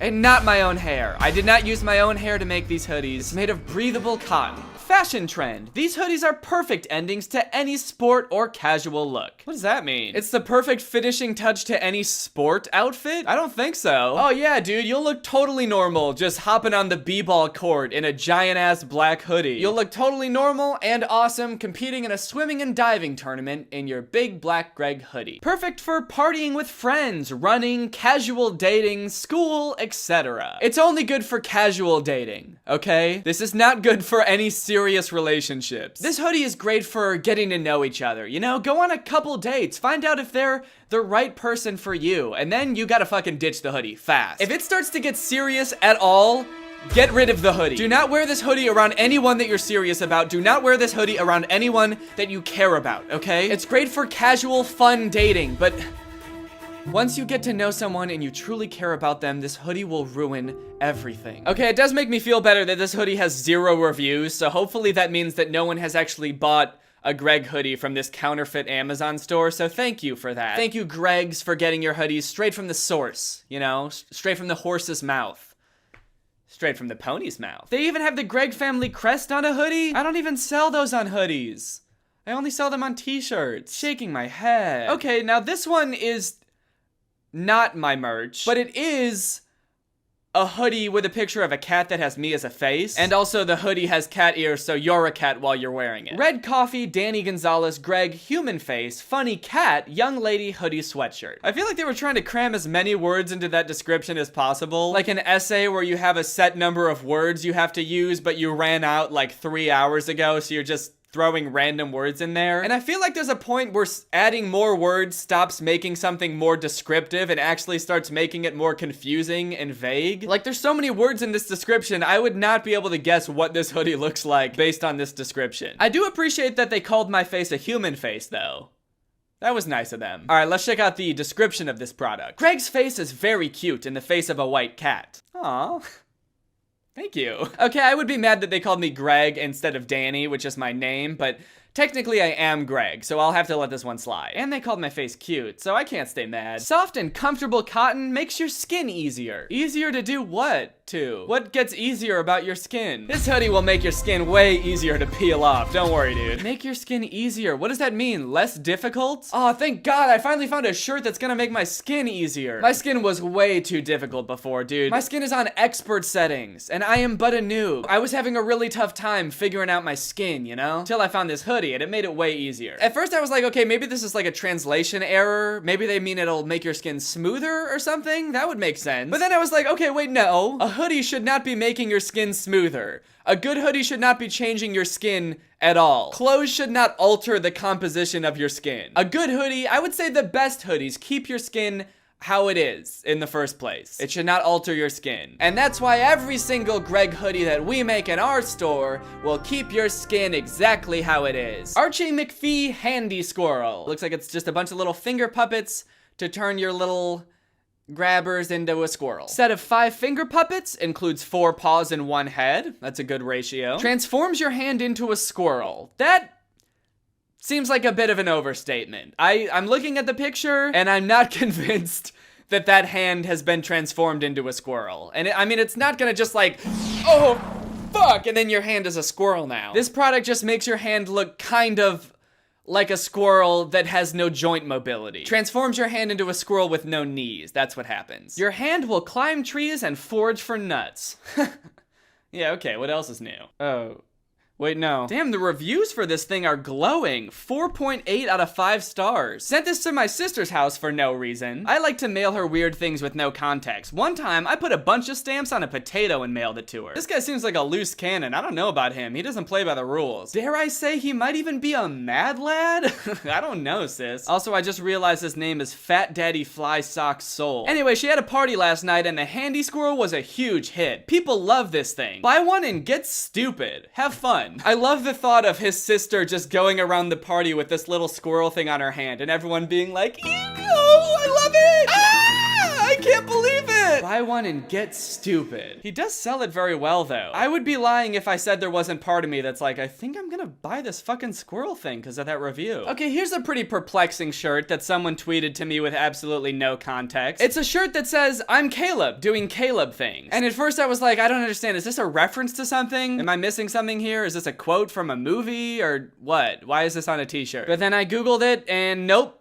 No one has ever said this before. No one has ever said, I'm Caleb doing Caleb things. It's never been recorded in human history, anyone saying that. And yet here is a shirt with this saying on it as if anyone would ever buy this. It's just a generic shirt for people named Caleb who want everyone to know that their name is Caleb and they do the things they do because their name is Caleb. Wait, what the fuck? I just searched I'm Caleb doing Caleb things and there's like a million different variations of this shirt. Why are there so many different versions of this shirt? Who is buying this shirt? Has anyone ever bought this shirt? None of them have any reviews, so I can't imagine anyone has. I mean, there's multiple t-shirts, but with the saying designed in different ways. Like, this one's got a lot of pizzazz to it, like it's a Mardi Gras Caleb doing Caleb things. I feel like whoever is making these shirts really overestimated the market for people named Caleb who do Caleb things and want everyone to know about it. Oh my god, the company that makes this hoodie is called Shocking Styles Caleb Clothes. Someone started an entire clothing company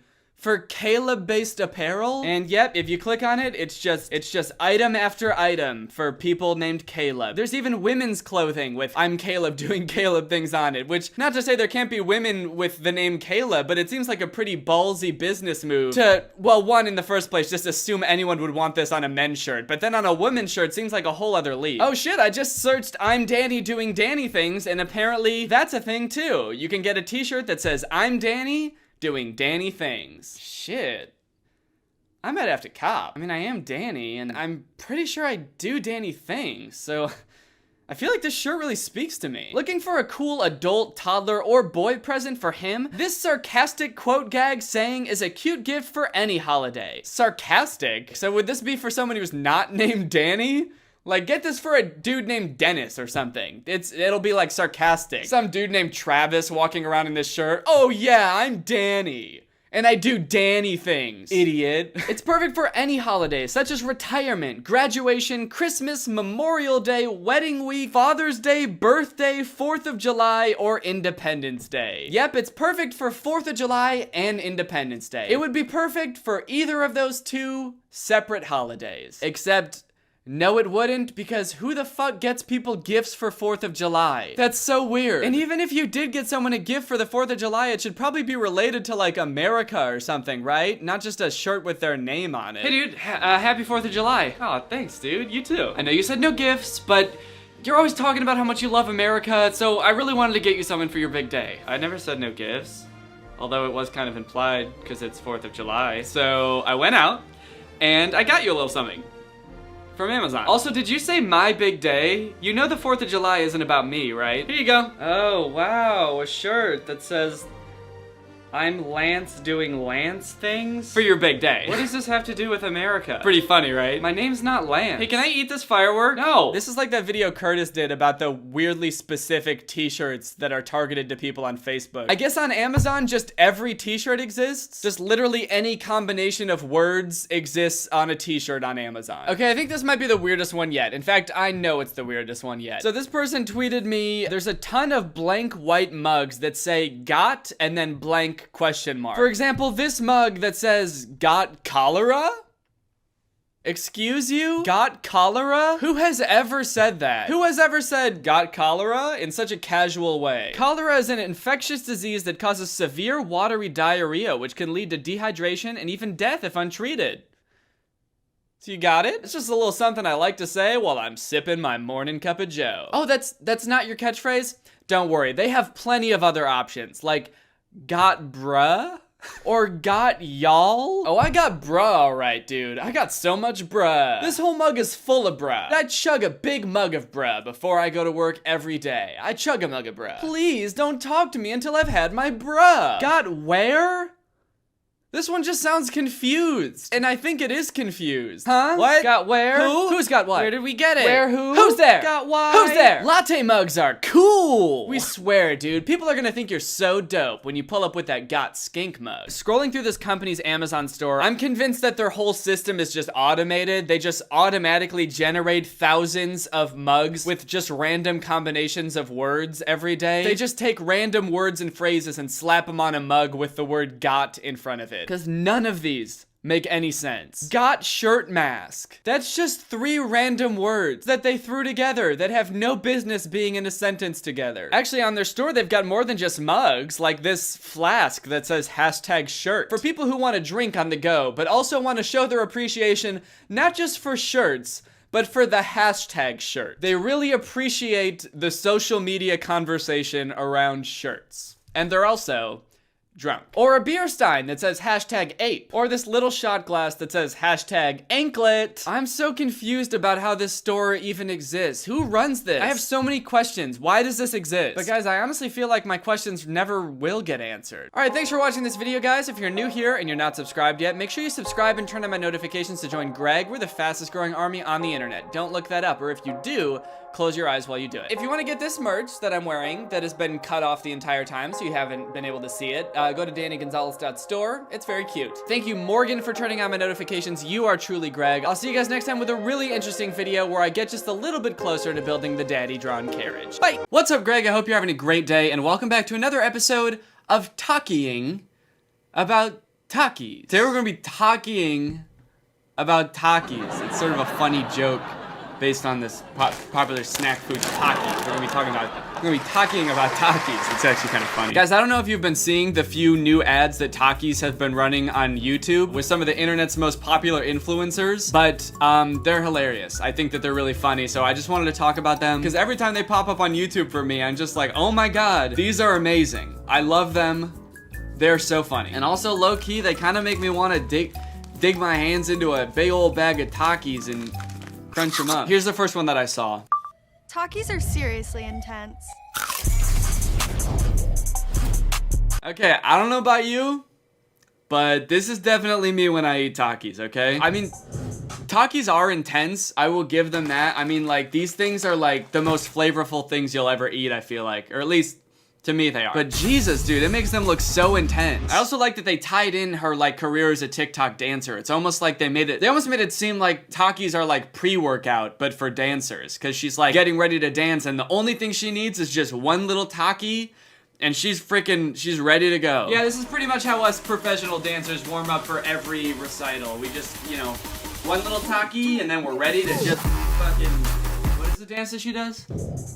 Oh, I love that. Just kind of, let's fucking go, dude. One Taki equals 100 million likes on TikTok. I breathed in, the Taki does. So all you kids out there, if you're wondering how to become a successful TikTok dancer, that's how you do it. Just one Taki per TikTok. One TikToki should equal about 20 million likes, I think. I know me saying this is probably gonna make it seem like this entire video is an ad for Takis. It's not. This video is an ad for ExpressVPN, actually. But Takis are like my favorite food ever in the whole world. I eat Takis so much, but I think that they're also probably like one of the least healthy foods in the entire world. Like, look at the color of this snack food. There's no way this is just like the natural color of this seasoning. I don't know what they have to do to make them this color. If this, did they sell each individual Taki's soul to Satan and there's just like a little bit of the devil in every Taki? I don't know, dude, but they slap. Also, never get the blue flavor of Takis. They're not as good as the Fuego flavor, and they also, I don't want to be too graphic, but you will remember that you ate blue Takis. That's all I'll say on that. So they actually have 2 ads with Charlie. This is the second one.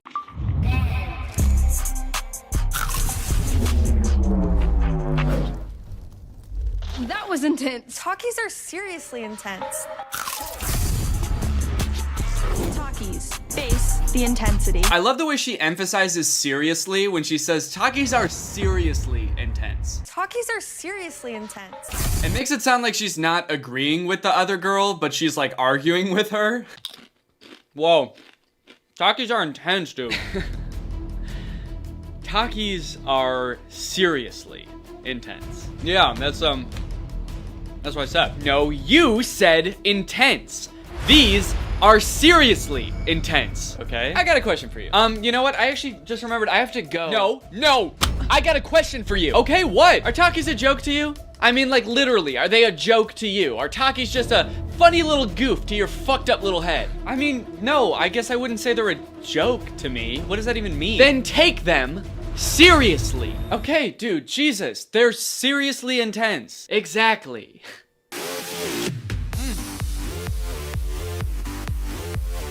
Wow, those are actually some pretty cool moves, man. Help. What? Help, dude, I'm on fire. This is painfully intense. Seriously intense sounds dangerously close to Flamin' Hot Cheetos catchphrase. Dangerously cheesy. It's like they wanted to use that exact slogan, but they were like, well, but Takis aren't cheesy, but they are intense, so maybe dangerously intense. But dangerously intense makes it sound like it's like open heart surgery or something, like it's like actually life-changing. Ma'am, your husband only has a 50% chance of surviving this surgery. It's dangerously intense. The husband comes out of the surgery like, that was fucking intense. I can't stop. It's also funny how Charli D'Amelio just like randomly shows up in this girl's living room. Like that's something that Takis do. But then not only does she show up out of nowhere, but then she steals one of the girl's Takis and eats it, and then does the same dance as her. In a way, it's kind of like a metaphor for how, you know, like large creators on TikTok will steal dances from smaller creators and not give them any credit for it, often leaving the smaller creator with no credit and the bigger TikToker blows up. Literally in this case. I don't know, I think I'm onto something here. This is some interesting social commentary, Takis. Really invested in the creator space, huh? Sort of exposing some of the new mains of the world. I dig it. Thank you, Taki. Thank you for shedding light on this situation. All right, this next one's for all my gamers out there. Gaming is intense, but Takis are seriously intense. Wow, Ninja. Interesting. Takis are seriously intense and gaming's not? But gaming's not serious to you? You wouldn't say it's just a game, would you? Kind of a weak mindset, to be honest. I kind of thought you were a real gamer. So, you know, Charlie's a dancer and Ninja is a gamer. In Charlie's video, she eats the Taki and then the Taki sort of enhances her dance moves, you know? You know, when she starts dancing, she's on fire, literally. But Ninja takes a bite out of the Taki and then just sits there and like basks in it, just basking in the intensity, the serious intensity of it all. Look at him, dude. He's like transcended reality. He's on a different plane of existence. Honestly though, if I were to eat an entire bag of Takis, that is how I would feel. Sometimes I eat like an entire big sized bag of Takis and I'm just like drenched in sweat by the end of it and like hyperventilating. And Laura will come into the room and be like, are you okay? And then she'll see the bag of Takis and be like, oh. Okay. Come to think of it, actually, this is kind of a perfect visualization of what's going on in my stomach after I eat a whole bag of Takis, actually. There's just fucking fire tornadoes and Takis swirling around. And I'm just sitting there like, oh, fuck. My next trip to the bathroom is gonna be seriously intense.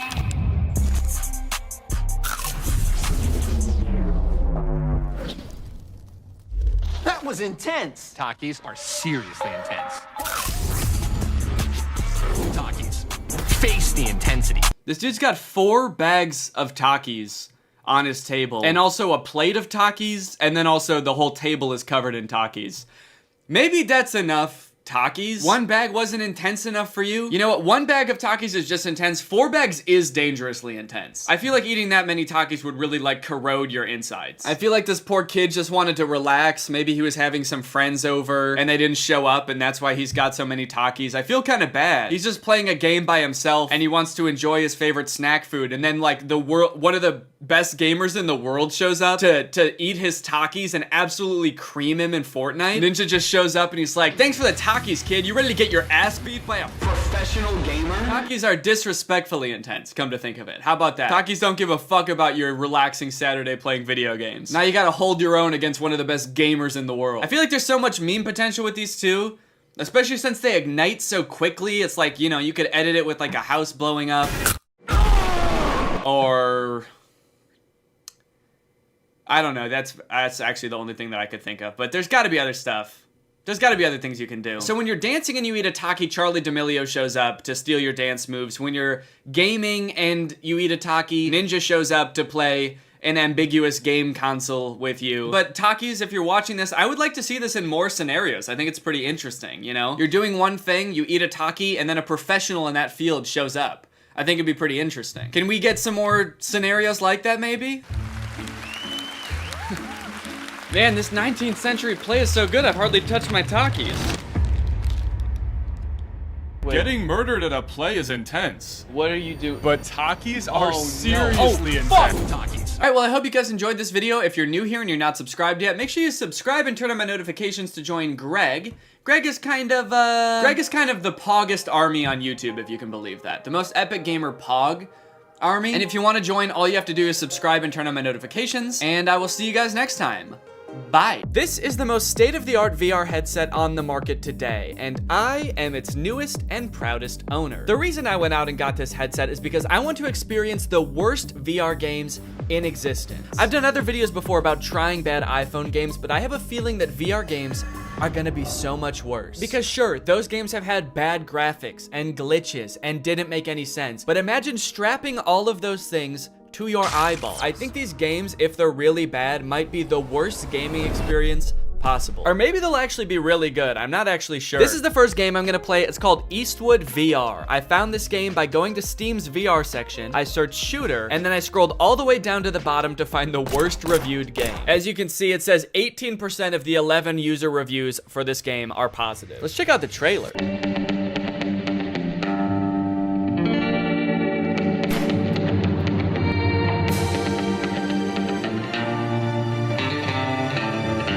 Just shoot people and fight people all in like an old Western setting? That actually sounds kind of fun. Okay, you can shoot chickens. You can shoot a bunch of people at once. This game seems cool as hell. Wait, who is that? What is that guy? Are those... You need to defeat the worst guys on the whole Wild West to become the coolest cowboy ever. Every next bandit got harder reaction and shooting skill. Game has more than 10 different levels with different enemies. Okay, tell us how many levels though. More than 10 is super vague. Is it 11? Are there 11 different levels? Also, there are a few bonus levels. They have different levels and bonus levels? Also, there is multiplayer mode where you can compete with other players online. Dude, this game actually sounds sick. Why does this have such bad reviews? Bad game. It is not polished at all. Throw your pistol away and you cannot do anything else in the game, not even restart. Okay, note to self, do not throw pistol away, because I guess I will not be able to do anything in the game if I do. This person said, wish I knew how to get my money back, and then it says, product refunded. Guess he figured out how. And then this review says, I kind of like it for some reason. I have no clue why, but this game slaps. I wish I could remember why, but I just black out every time I play it, and when I come to, I just know that I had a good time. All right, I'm gonna buy it, and we're gonna figure out what exactly is going on with this game. It's only $4. Why not?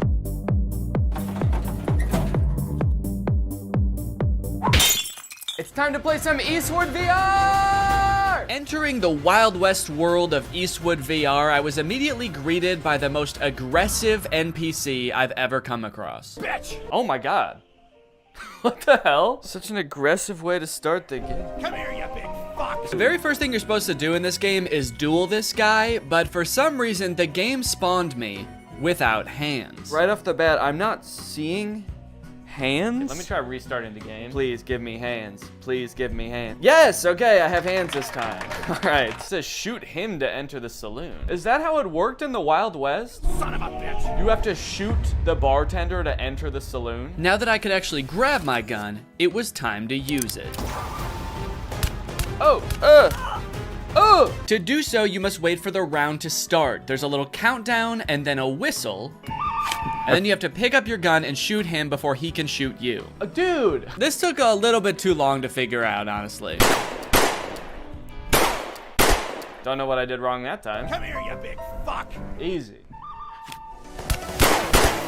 Whoa! I did it!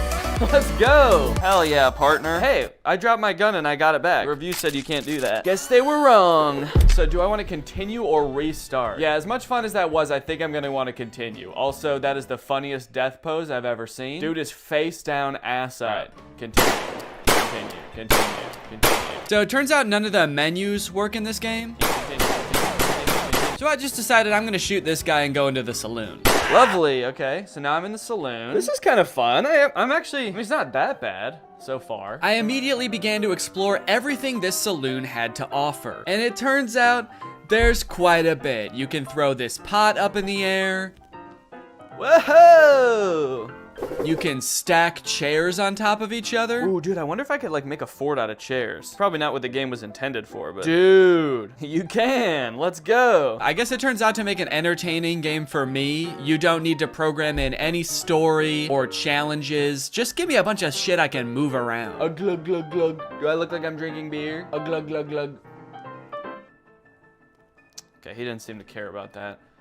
Can I grab him?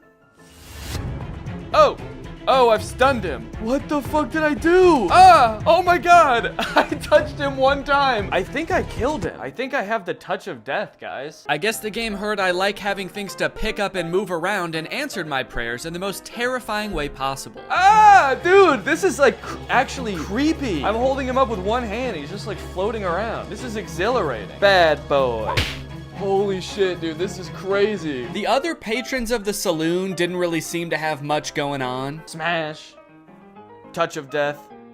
Oh, touch of death doesn't work on him. So maybe there was just something wrong with that one guy. Maybe he had his own thing going on. He had his own demons. Don't worry about him, man. He would have done that anyway, even if you weren't there. Can I pick up this gun? And one for you? For looking at me like that? I wonder if I can steal this guy's gun. That'd be kind of fun, huh?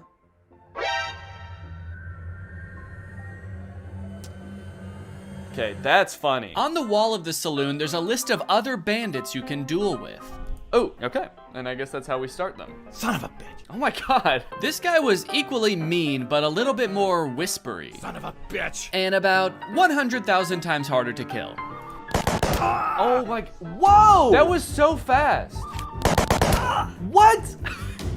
Dude, I can't even shoot one bullet in the time it takes for him to like shoot like 12 at me. On top of that, that zombie level that was advertised on Steam is nowhere to be found in this game. I'm kind of curious about the zombie one, but I'm actually not seeing that on here. I did, however, find the chicken game. Kill all chicks. Finally, after a stressful time in that saloon, it was time to blow off some steam. Nice done. Thank you. Your score is 1225. You are better than 0% other players. That kind of makes the nice done seem sarcastic.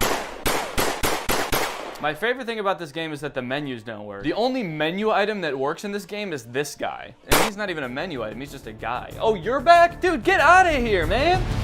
Well, I thought I told you to get out of here. Hey, did you guys notice that you're all the same guy? I like that the music stopped when I said that. It's like, okay, the music has started back up again. I feel a little bit better, but that was creepy for a second there. It was like they all actually had a real human moment where they realized they were all the same guy in a video game. I still kind of think he knows the way he's looking at me. It was right about now that I started to discover just how creepy and lonely this game starts to feel the longer you play it. It turns out the last toss I gave that NPC caused him to glitch halfway through the wall. Look at this guy. He used to just be like a jolly fellow drinking in a saloon, and now he's got this glazed over look in his eyes. His arm is like stuck through a wall at the atomic level, and I'm still gonna keep throwing him. As I chucked him further and further into the desert outside the saloon, I got a sense for how desolate this place was. Starving for any kind of human interaction at all, I decided to reach for the last duel on the board. And global show yourself. Try it out online. Are there even other people that play this game? Is there gonna be anyone to play against? But the fate I met in that lobby was far worse than anything I encountered in the saloon. No suitable rooms at the moment. Okay, I can host a game, see if anyone comes along. Okay, so now I guess I'm just waiting for somebody else to find this game, buy this game, and show up right in front of me so I can shoot them. Oh no. Oh no, I can't shoot the guy to go back in the saloon. How do I get out of here? How do I go back in the saloon? I can't move anymore. I'm stuck in this place until somebody else comes to duel me? Why does it say hello world in the sky? Come on, man. Let me go back in the saloon. Let me go back in the saloon. Next on the list, we have Bad Boy Simulator.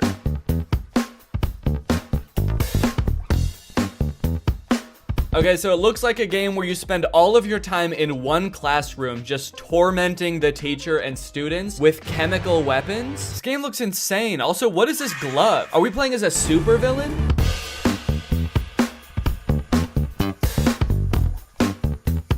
I love that these two characters cough in sync. It's kind of like they're dancing to the music of the game, too. They're like, all right, let's go.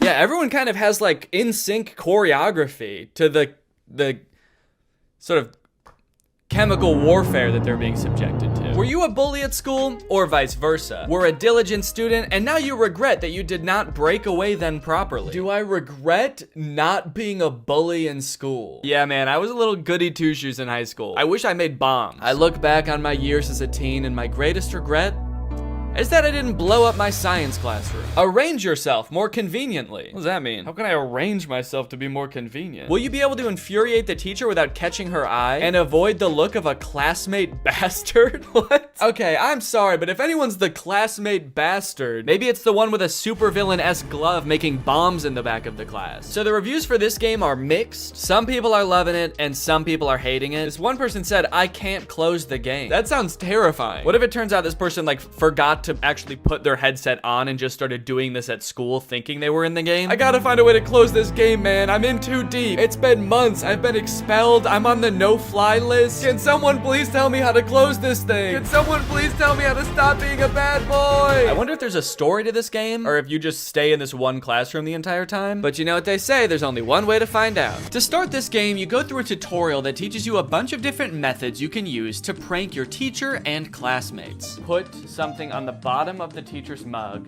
throw it, and then go sit down. I don't know. Okay, so is this glue maybe? Go ahead and stick that, and I'll go right back to my desk. Oh, now we get to watch the teacher discover that her mug has been glued to her desk. What is she doing? Why is she just standing there? Not really sure what happened there. My best guess is that I put too much glue on the mug and she could tell even from outside the door that she was about to be pranked. So she was sort of like angrily protesting from outside the room. 1, 2, 3, stick it. And then I go back and sit down. Oh, here we go, dude. Here she comes. Tiniest legs in the world. Oh, good God. Is the teacher a baby? These pranks rely heavily on distracting the teacher, that way you can cause your mischief without getting caught. You can throw a paper airplane to distract the teacher.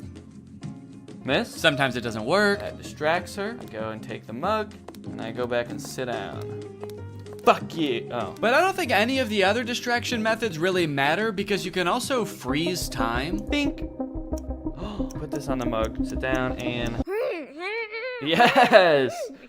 She is so pissed. Now that I was done with the tutorials, I could actually get into the real levels. And it looks like there are a lot, dude. 1, 2, 3, 4, 5 by 1, 2, 3, 4, 5, 6. There's 30 levels. A little bit of quick math for you. And I'm not even in math class right now.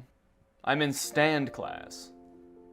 What does that mean? Wow, look at what all these kids drew in stand class. Level 1, begin. What? Excuse me, are you all right? At first, I had absolutely no clue what I was supposed to be doing during this level. Oh, I was trying to throw the banana and I took a bite out of it. Whoa, how'd I do that? I like hollowed out the peel? Did I do that with my tongue? But don't worry, I soon found these super vague instructions that I decided to follow. Level 1, banana and that thing. I don't know what that thing is, but apparently putting a banana on it makes the teacher slip when she steps on it. Oh, shit! Wait, okay, I guess that was actually what I was supposed to do. So it seems like every level is just a list of items you need to pick up from around the classroom without getting caught by the teacher. Level 2, glue plus rock plus slingshot. Okay, it's really helpful that I can just freeze time in this game. That makes it so I like don't even have to distract the teacher. And then you assemble them into some sort of strange contraption that doesn't really make any sense. Okay, I'm actually not sure what I'm supposed to be doing here, but I can't pick up the soap anymore for some reason. Like, what is this? I feel like I'm supposed to be shooting the soap. I can't make heads or tails of this. Everything's covered in glue. What do I do? I'm just gonna go get caught by the teacher because I don't know what I'm supposed to be doing. Teacher, I was a bad boy. Can you please put me in detention? Eventually I figured it out, kind of. I'm still not really sure what the soap had to do with any of this, but it's a glue slingshot. She can't figure out where it's coming from. I'm being so sneaky. This is so good. Dude, the teacher is furious. She's so mad she forgot how to hold a book. That's pretty much the whole game, honestly. It's very repetitive, and sometimes the things you have found just inexplicably disappear. Hey, where'd that stuff go? And there's only 2 different classes. There's math class and chemistry class. Technically a third if you count the door that just leads to a void. Oh. I have to say, man, this game did not make me feel like a bad boy. One really interesting thing about VR games is that I guess because it's so immersive, a lot of companies have created trainings for various jobs for their employees to experience in VR. The strange thing about it is that instead of being like on some private server somewhere, they're just for sale on Steam. So this one's called Truck Preparation for Driving VR Training. It is $200 and it promises to teach us how to proceed full preparation for driving of the truck with load. So they took the most fun part of being a truck driver, driving the truck, they took that out of the game. They said, no, in this game, you just prepare the truck for driving. So why does this game sound appealing to me? Why am I even the slightest bit interested in learning how to prep a truck for driving? I don't know, man. I guess I kind of just want to see if I'll learn something. Also, I kind of want to find out why this game is $200. So I'm gonna try it out. Ooh. This is beautiful. Oh, right from the start, it seemed I was gonna get my money's worth from this game, as it boasted nearly 3 hours of training time. Come to the table. To move, point the controller to the green circle and pull the trigger. Okay, let's go over here. Take your driver's license out of your breast pocket. I showed my ID to a very unimpressed desk worker. How come this guy doesn't look happy to see me at all? What's he doing over here? All right, what am I supposed to do? Take a tablet with the checklist from the table Take and the the tablet waybill. from the checklist. Right, okay. Read the document. Oh my god, it's gigantic. Why was it so small on the table? Are you seeing this, dude?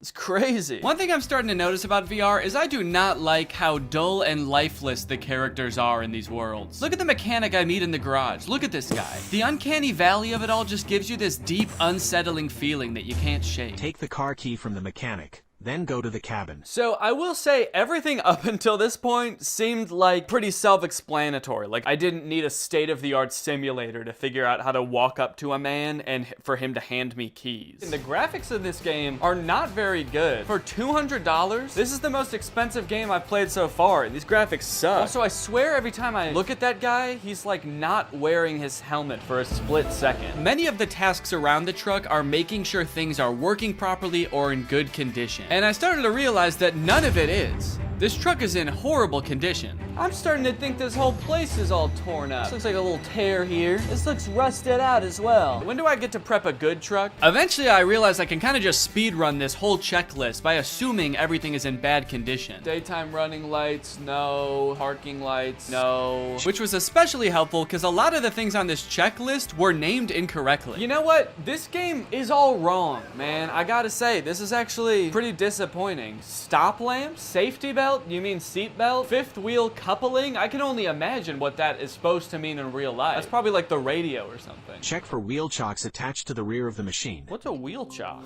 On the back of the machine. What machine? The truck? Is that the machine? Is he the machine? You got any wheel chocks back there, sir? Turn around, let me see. Let me see your wheel chocks. Suddenly, all of the UI and my ability to walk around disappeared, leaving my prospects of finding these so-called wheel chocks hopeless. I tried resetting the game to see if that would fix it, but the only thing that did was erase all of my progress. Prepare the truck for driving. Come to the table. To move, point the controller to Okay, this one actually looks like it might be a little bit more entertaining. This one is called Airline Flight Attendant Simulator. Being a flight attendant actually does sound kind of interesting, so I am kind of curious to see what that entails. And the graphics on this one look a little better too. Passenger evacuation. Wait, why did I think this game was gonna be mostly like bringing people soda and like walking around and just doing safety checks? Okay, now this makes sense now that I think about it. This game is about what to do in case of an emergency if you're a flight attendant. So does the game start off with the plane immediately about to crash? Oh my god. Well, honestly, I kind of don't want to spoil this game too much for myself. I kind of just want to play it. Okay, this game consists of 4 levels and they get increasingly intense as you go. The first one is safety equipment check. It's not anything too crazy. You just walk around the plane looking in various compartments to make sure all of the required safety equipment is there. We need 20 child belts, but look, there's only 15 child belts. Guess some children aren't going to be joining us today. We're gonna have to strap them to the bottom of the plane. The next level is where things started to heat up. Literally. Oh, there's people on the plane now, dude. Hello, everyone. Welcome to my flight. Well, sir, welcome to my flight. I'm glad that everyone on this flight is an adult, not a single child on here. That's good because we are gonna be going down. You look familiar. Has anyone ever told you you look just like that guy? And has anyone furthermore told you that you look just like that guy? There's a series of steps you have to follow to a T in order to put out the fire correctly. And if you do any of them wrong or you don't do them quick enough, you fail. Ooh, whoa, cool. All right, I'm wearing the smoke. Oh. All right, that time I wasn't even goofing around. I was being dead serious that time. That's okay. We need to learn how to do this first, I guess, and then once I know how to do it, I'm gonna be able to speed through this lickety-split. And speed through it lickety-split I did. Once I had the instructions down, I was opening the door, I was extinguishing the fire, I was pouring water on it. What? Oh! Okay, yeah, I did fail that time. I forgot a few steps. The source of the fire hasn't been inspected, but I did eventually get it. How did I do? The source of the what? Kind of. It's been inspected. Oh, it says mission passed anyway. Okay. Well, I'm pretty happy with that. I mean, who really needs to inspect the source of the fire at the end of the day? The passengers can do that. Okay, aircraft depressurization. This one I could not figure out, man. You're just standing around when suddenly the airplane depressurizes. You have to put on a mask. Ah! Okay. Okay, that's on. And then you have to go make sure that the pilots are okay. Hey guys, everybody stay calm. But they don't answer the phone in the cockpit. I know, not good. So the game instructs you to go in there and help them. If there's no response, get into the cockpit by entering the code 12345 red. Okay, 1, 2, 3, 4, 5. Red? Enter? What's red? 1, 2, 3, 4, 5. Enter. Mission failed. Time is over. The aircraft is not descending. What was I supposed to do? So I don't know if this is just a bug with the game or something, but that code does not work. It does not get you into the cockpit. I replayed this level over and over. I did it so many times it was like Groundhog Day to me. Watch, guys. The aircraft is gonna depressurize. We're all gonna be screwed. Check this out. Ready? 3, 2, 1. Yep. See, I knew it. Yeah, you guys are all scared and screaming, but I knew the whole time. Enter. Enter. Enter. Enter. Let me enter, please. Please let me enter. I have to save the pilots. They need my help in there. Why am I? Oh, why does it look like I'm like caressing the door handle also? Okay, this one sounds like it's gonna be the most intense one of them all. Emergency landing and evacuation. And it was intense, dude. The first few instructions are just things you're supposed to scream at the passengers as the plane goes down. Brace, brace, heads down, stay down. Brace, brace. Release your seatbelt. Stay in your seat. Life vest under your seat. Put it on. I kind of immediately forgot what the chants were the second the level started. Brace, brace. Keep your head down, stay down. I guess I was just so nervous because the plane was about to crash. But I think they got the gist. Oh, okay. That's impact. Very scary. Very scary indeed. Passenger evacuation. Okay. Here we go.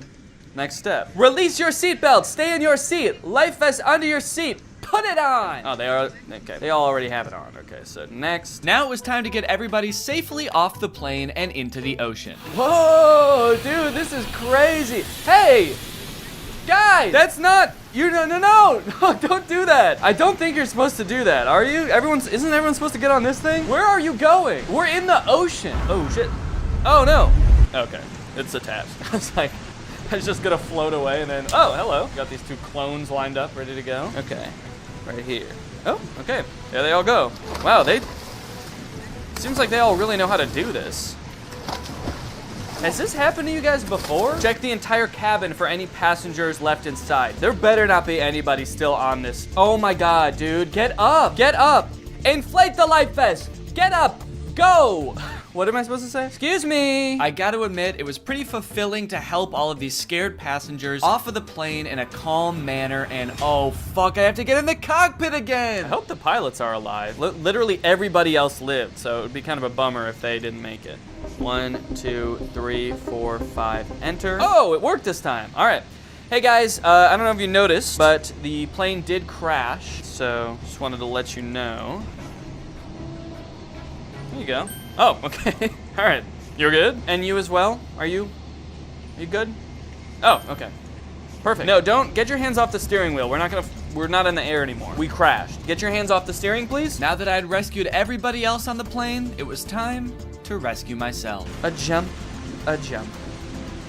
Mission failed. This last one I kind of have a complicated reason for picking, but I think it's interesting. This game is, I think, one of the most popular VR games you can play right now. It's called Gorilla Tag. I'd never heard of it before researching this video, but it seems very popular. Here we find a most curious creature, moving on 2 paws, able to traverse great distances. So it seems like a multiplayer VR experience where you play as a gorilla who inexplicably does not have legs. I don't know if they all just escaped from some kind of laboratory where they were being experimented on or something, but none of the gorillas have legs. And also, instead of like using the joystick to walk around, you like swing your arms like an actual gorilla walking around, which seems super annoying, honestly. But this game has very positive reviews. 93% of the reviews for this game are positive, but I read through some of them and it gave me a little bit of pause. Positive review. This is the reason I do not want to have kids. Positive review. Kids call you racist stuff, but you will get used to it. Positive review. Dislocated my finger in real life. I think what I'm getting at here is that the game itself is well designed and fun to play, but because it's a multiplayer game, the other people on the app, being mostly children, make the game a terrible experience. At least I think that's the case, but I want to check it out for myself. Is this actually a good game, or do the clientele ruin it? You start out in a cave learning to walk as a gorilla for the first time. This walking mechanic is very annoying and would only continue to get more annoying as the game went on. Also, I'm not sure why the game is third person in this recording. When I was playing, I was in first person as the gorilla. So this is what a gorilla's hands look like. But as you emerge from the cave, you are greeted by hundreds of children. Oh. Whoa, suddenly I can hear people. Hey, hi, I'm new here. I don't know how this game works. Can anybody help me? Yeah, I will. Jump down. These children were immediately so eager to teach me how to play. They also turned me into lava. I'm still not sure what that means. Wait, what did you do to me? They swarmed me like a pack of feral wolves and immediately started asking me questions and showing me how to do things. This is kind of overwhelming. Do you already know how to run? So you gotta run like diagonal to the ground like this. They wanted to show me how to run, how to throw balloons. They wanted to feed me hot dogs. Thank you. So hospitable, thank you. So overall, most of them were pretty nice. There was this one gorilla who kept asking me to change his color code in a very intimidating way. You take off my color code? What? You take off my color code? I don't know. I don't know what that means. This guy was weird. He also made me do a bunch of tests to make sure I was really new and I wasn't just faking it. Press this right here. Ooh, hats. Press right here. Put on. Press right here. Put on. Okay, you're actually new. Oh, you thought I was razzing you? You thought I was messing with you? I wouldn't joke about that kind of thing. Do you want to know how a real man does it? Yeah, show us how a real man does it. Bro, a real man do it like this. Whoa! That's a real man. While I was being taught how a real man runs up a wall, I was told that the $1,000 Meta headset I bought to play all of these games was actually the worst possible one I could have used. For some reason, I feel like it's like my hand is just not sticking in the wall. What are you playing on, Oculus or Steam? On Steam with the Quest Pro. So you have about 85 hertz. Okay. So your hands are not as sticky as the Oculus players. Wait, what did you get? The Pro? Yeah, but I'm playing it on Steam. Not bought that headset. What the hell, Steam? And Mark? My gaming setup is too good for Gorilla Tag? How fucked up is that? Once the gorilla children had cooled down a bit and started to go back to doing their own thing, I asked my friend here if there was anything else to do in this game. Are there like mini games in this game, or like what is there to... What is there to do? He decided he should take me under their wings / monkey arms and teach me their favorite game. Let's teach them how to play monkey on the shelf. Okay, let's go. Now jump on the computer. Okay. Now join code Joe Mama. Monkey on a Shelf is a don't touch the lava type game where you try to make it from one end of the room to the other without touching the floor. I kind of thought there would be mini games like programmed into this game, but there is no structure at all. They just like pick one monkey to watch and make sure people don't touch the floor. While we played, we got to talking about some of the negative things people had to say about this game. Are there a lot of racists in this game? The review said that like it was just a bunch of racist little kids. Yes. Yeah, there are. Did they get banned? Sometimes. Before I knew it, it was time for me to log off. All right, guys, I gotta go. But can I just say? Yeah, nice knowing you. Can I just say thank you guys for taking me under your wing and teaching me how to play this game. I couldn't have done it without you. Thank you guys. You're welcome. You guys are the coolest monkeys I've ever met. Yep. All right, bye. Well, Greg, there you have it. The world of VR is a magical and mysterious place that I am proud to have explored here with you today. If you have any other games you want me to check out, let me know. If you're not subscribed yet, make sure you subscribe and turn on my notifications to join Greg. Otherwise, go ahead and check out another video right here, and I'll see you guys in the next one. Bye-bye. What's up, Greg? It's me, Danny, back with another episode of Trust No One. Because the government's out to get ya, NASA's out to get ya, the NSA's out to get ya, and your sorry ass better believe that I'm out to get ya. Conspiracy theories seem to be like all the rage nowadays. I've seen so many YouTubers talking about conspiracy theories. I feel like because the internet has brought so many different groups of people closer together, it's very easy to find people who are also insane and believe in the same conspiracy theories as you do, and that allows these theories to grow and thrive on the internet. I don't know if you could hear that, but my guinea pigs just started screaming. I think I'm being watched. I'm sure by now a lot of you have heard about the flat earther conspiracy. Recently, I've seen flat earthers on the news and on talk shows where they stumble their way through their logic as to why they think the earth is flat and not round like everybody else on earth does. 9.8 meters per squared.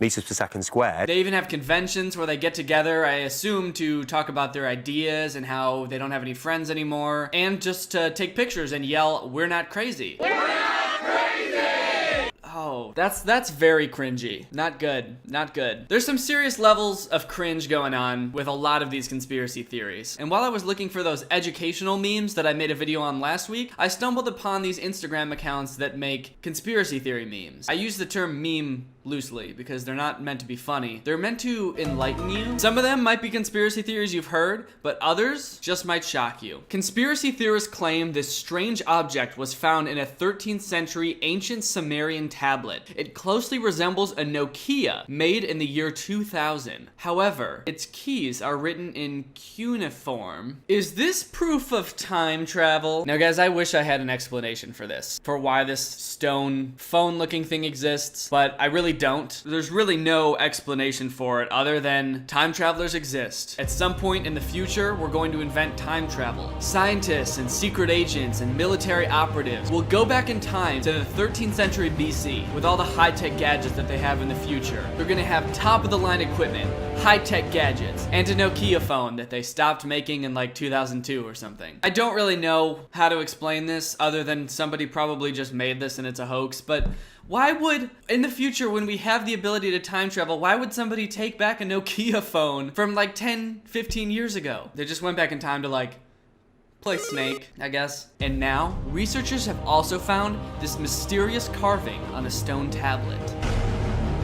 I don't want to believe it either, but I mean, it's on a stone tablet, so it's gotta be real, and it's gotta be a conspiracy. This was Iraq. This is Iraq on freedom. Any questions? I don't know about you, but I don't have any questions. Except, what? This ancient Greek sculpture was made in about 100 BC, and a girl is seen holding what appears to be a modern-day laptop. Some paranormal investigators are convinced that this statue is proof of time travel. What do you think? That's a thick-ass laptop, first of all. This woman looks like royalty, and she looks like she's got like a 2004 IBM laptop. Like, if you're a time-traveling queen, don't you think you'd at least be able to afford, like, the new MacBook? It says some paranormal investigators are convinced that this statue is proof of time travel. I'd really like to see what a paranormal investigator does, aside from just look at the picture and think, yep, that's a laptop. Yeah, that's definitely a laptop. What other investigating did you do? That's clearly a laptop. Couldn't be anything else? Not a jewelry box? Not some other kind of opening chest that they had back then? It's definitely a laptop. You can tell because that's how you hold laptops. This is how you hold a laptop. I really do like the idea, though, that this woman traveled back in time with a laptop and then hired some poor peasant girl to hold the laptop for her while she used it. A baby born in 1783 had 2 heads, one on top of the other, with the second head upside down so that the neck stub was up in the air. The second head had a fully functional brain and whispered random stuff to the other brain. It's not really a conspiracy theory, it's just on one of these conspiracy accounts. I just wonder what the other brain whispered. Hey little buddy, it's just me, your other head, just wanted to say hi, how's it going? Alright, this next one's even crazier. A man named Noah, who claims to be a time traveler from the year 2030, passed a lie detector test. Is he really from the future? So he says he's from the future, from the year 2030, and he passed a lie detector test? No one's ever falsely passed a lie detector test before, so I mean, there's no other explanation. It's gotta be true. Is he a time traveler, or is he just insane? There's only one way to find out for sure, as far as I'm concerned. What kind of phone does he have? Is it a Nokia? Is it a Nokia 3310? This picture was taken in the 1940s. What? Sunglasses? A fucking cardigan in the 40s? No! This can't be happening. This is too much. A cardigan? This dude looks like Ryan Reynolds or some shit in the 40s. Just in case you're not convinced that time travel is real, these images are from a video taken in 1938 of female factory workers leaving work. One woman appears to be holding a modern day smartphone. Is she a real time traveler? That's right, folks. This modern day thick ass smartphone. She's definitely not just brushing her hair or just holding like a purse like that woman is. It's definitely a modern day thick ass smartphone. Okay, I don't understand. If this was really a smartphone, would all of these like other female workers just be cool with it? Like it's 1938 and you're leaving work and you just see one woman talking on this high-tech thing, like talking into it. Yeah, so yep, I have successfully infiltrated the factory. It's 1938 and they have no idea. Why is nobody looking at her like she's insane? Because they don't have cell phones yet, so she would just look like a crazy person. Why is nobody looking at her or being like, hey, what the fuck is that thing that you have? Also, do these people know how cell phones work? Because you need a cell phone tower to use a cell phone. And to my knowledge, they didn't have those in 1938. So who is she talking to? Also, no one else has a cell phone in that period, so really, who is she talking to? Smarter children tend to become heavier drinkers as adults. Is this some kind of government conspiracy, or is this just sad? This next one is just silly. There are a number of photos online that appear to show celebrities in photographs before they were born. Take this picture of Michael Cera in 1930s Germany, for example. Are these simply doppelgangers, or are these proof of time travelers? I might believe this if I personally didn't have dozens of doppelgangers sent to me every week. Seriously, I don't know why, but there are so many people in the world that look like me living right now. Most of them are women, which is kind of concerning. But it does not at all concern me that there's someone who kind of looks like Michael Cera who was alive in the 1930s. Also, this doesn't even look like Michael Cera. The face is too round. I'm pretty sure that's a girl. It just does, that doesn't look like Michael Cera. This photo alone debunks the globe. No, it doesn't. This modern-day Swiss watch was found in a 400-year-old sealed Ming Dynasty tomb. The find baffled archaeologists. Is this proof of time travel? I like how they asked that after every single one. Is this proof of time travel? Like they're scraping the bottom of the barrel just trying to come up with anything. Okay, how about this one? Is this proof of time travel? How about this? It's a watch! Oh damn. Time travelers are showing up to the 1600s iced the fuck out with a Rolex on their wrist? God damn. Oh! There's only one explanation for this. Time travel exists. There's time travelers from the future. They have very small wrists, but they're absolutely iced out. I'm talking chains, rollie on the wrist, probably grills, the whole 9 yards. And it totally isn't just a ring. A lot of these are time travel centric, admittedly. Like this one, a woman claiming to be a time traveler showed us this picture, which she claims was taken on Mars in the year 3812, and it shows what appeared to be a city on the red planet. I'm sorry, but this is irrefutable evidence. This woman, wearing modern day clothes, with a chipped nail, is walking around modern day Earth with a picture of Mars that she printed out. She doesn't have some kind of high-tech device that she's walking around with. She printed out a picture of Mars. That's like technology that's already outdated. Nobody prints things anymore. She got it laminated even, and she's just walking around showing people the picture, being like, I'm from the future! A woman showed us this picture. So this person who has this account, it looks like they're in a park or something, was just walking around and this woman came up and was like, oh shit, there's another one. A man claiming to be a time traveler showed us this image, in which he claims was taken in the year 5000 and shows Los Angeles underwater.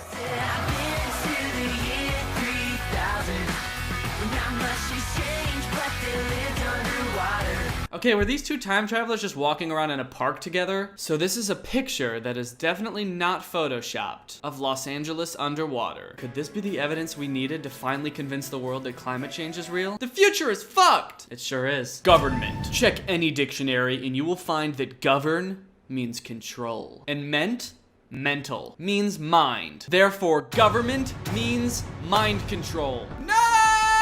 Think about it. They wouldn't call it mind control if it wasn't mind control. Conspiracy theories like these that are like the answer is hidden in plain sight just confuse me so much, because it's like, if the government was going to try to control your mind, why would they name it like, so we don't want people to know that we're controlling their minds, right? Well, how about the name mind control? Like, why would they make it so easy to figure out the puzzle? It's like those things where you see like the dollar bill and it's like, look, if you fold it this way, it's an eye. And the pyramid, if you count the number of things on all the stuff, then you get 9/11. It's like, why would they make a puzzle to figure it out? Why wouldn't they just not do that so that you can't figure it out? It's a game of Clue where they're like, we want to control your minds, but we also want to make it this fun little game where if you get it right, you win a prize.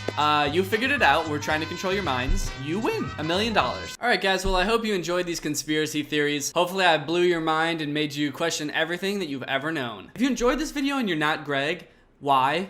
Why are you not Greg? Do you not know what Greg is? I will tell you what Greg is now. Greg is our family on YouTube. It's my fan base. Everybody who's subscribed with my notifications on is Greg. If you're not Greg, you're Craig, and fuck Craig. We're the fastest growing army on the internet. Do not look that up. We're actually the only army on the internet with access to time travel capabilities. So all you have to do to join Greg is subscribe and turn on my notifications. So you make sure you do that. Guys, if you want to join my Patreon or buy my merch, links to those are in the descriptions below. Thank you, Grace Motley, for turning on my notifications. You are truly Greg. I'll see you guys next time with a very interesting video where I go around kicking high school janitors in the knees. Bye.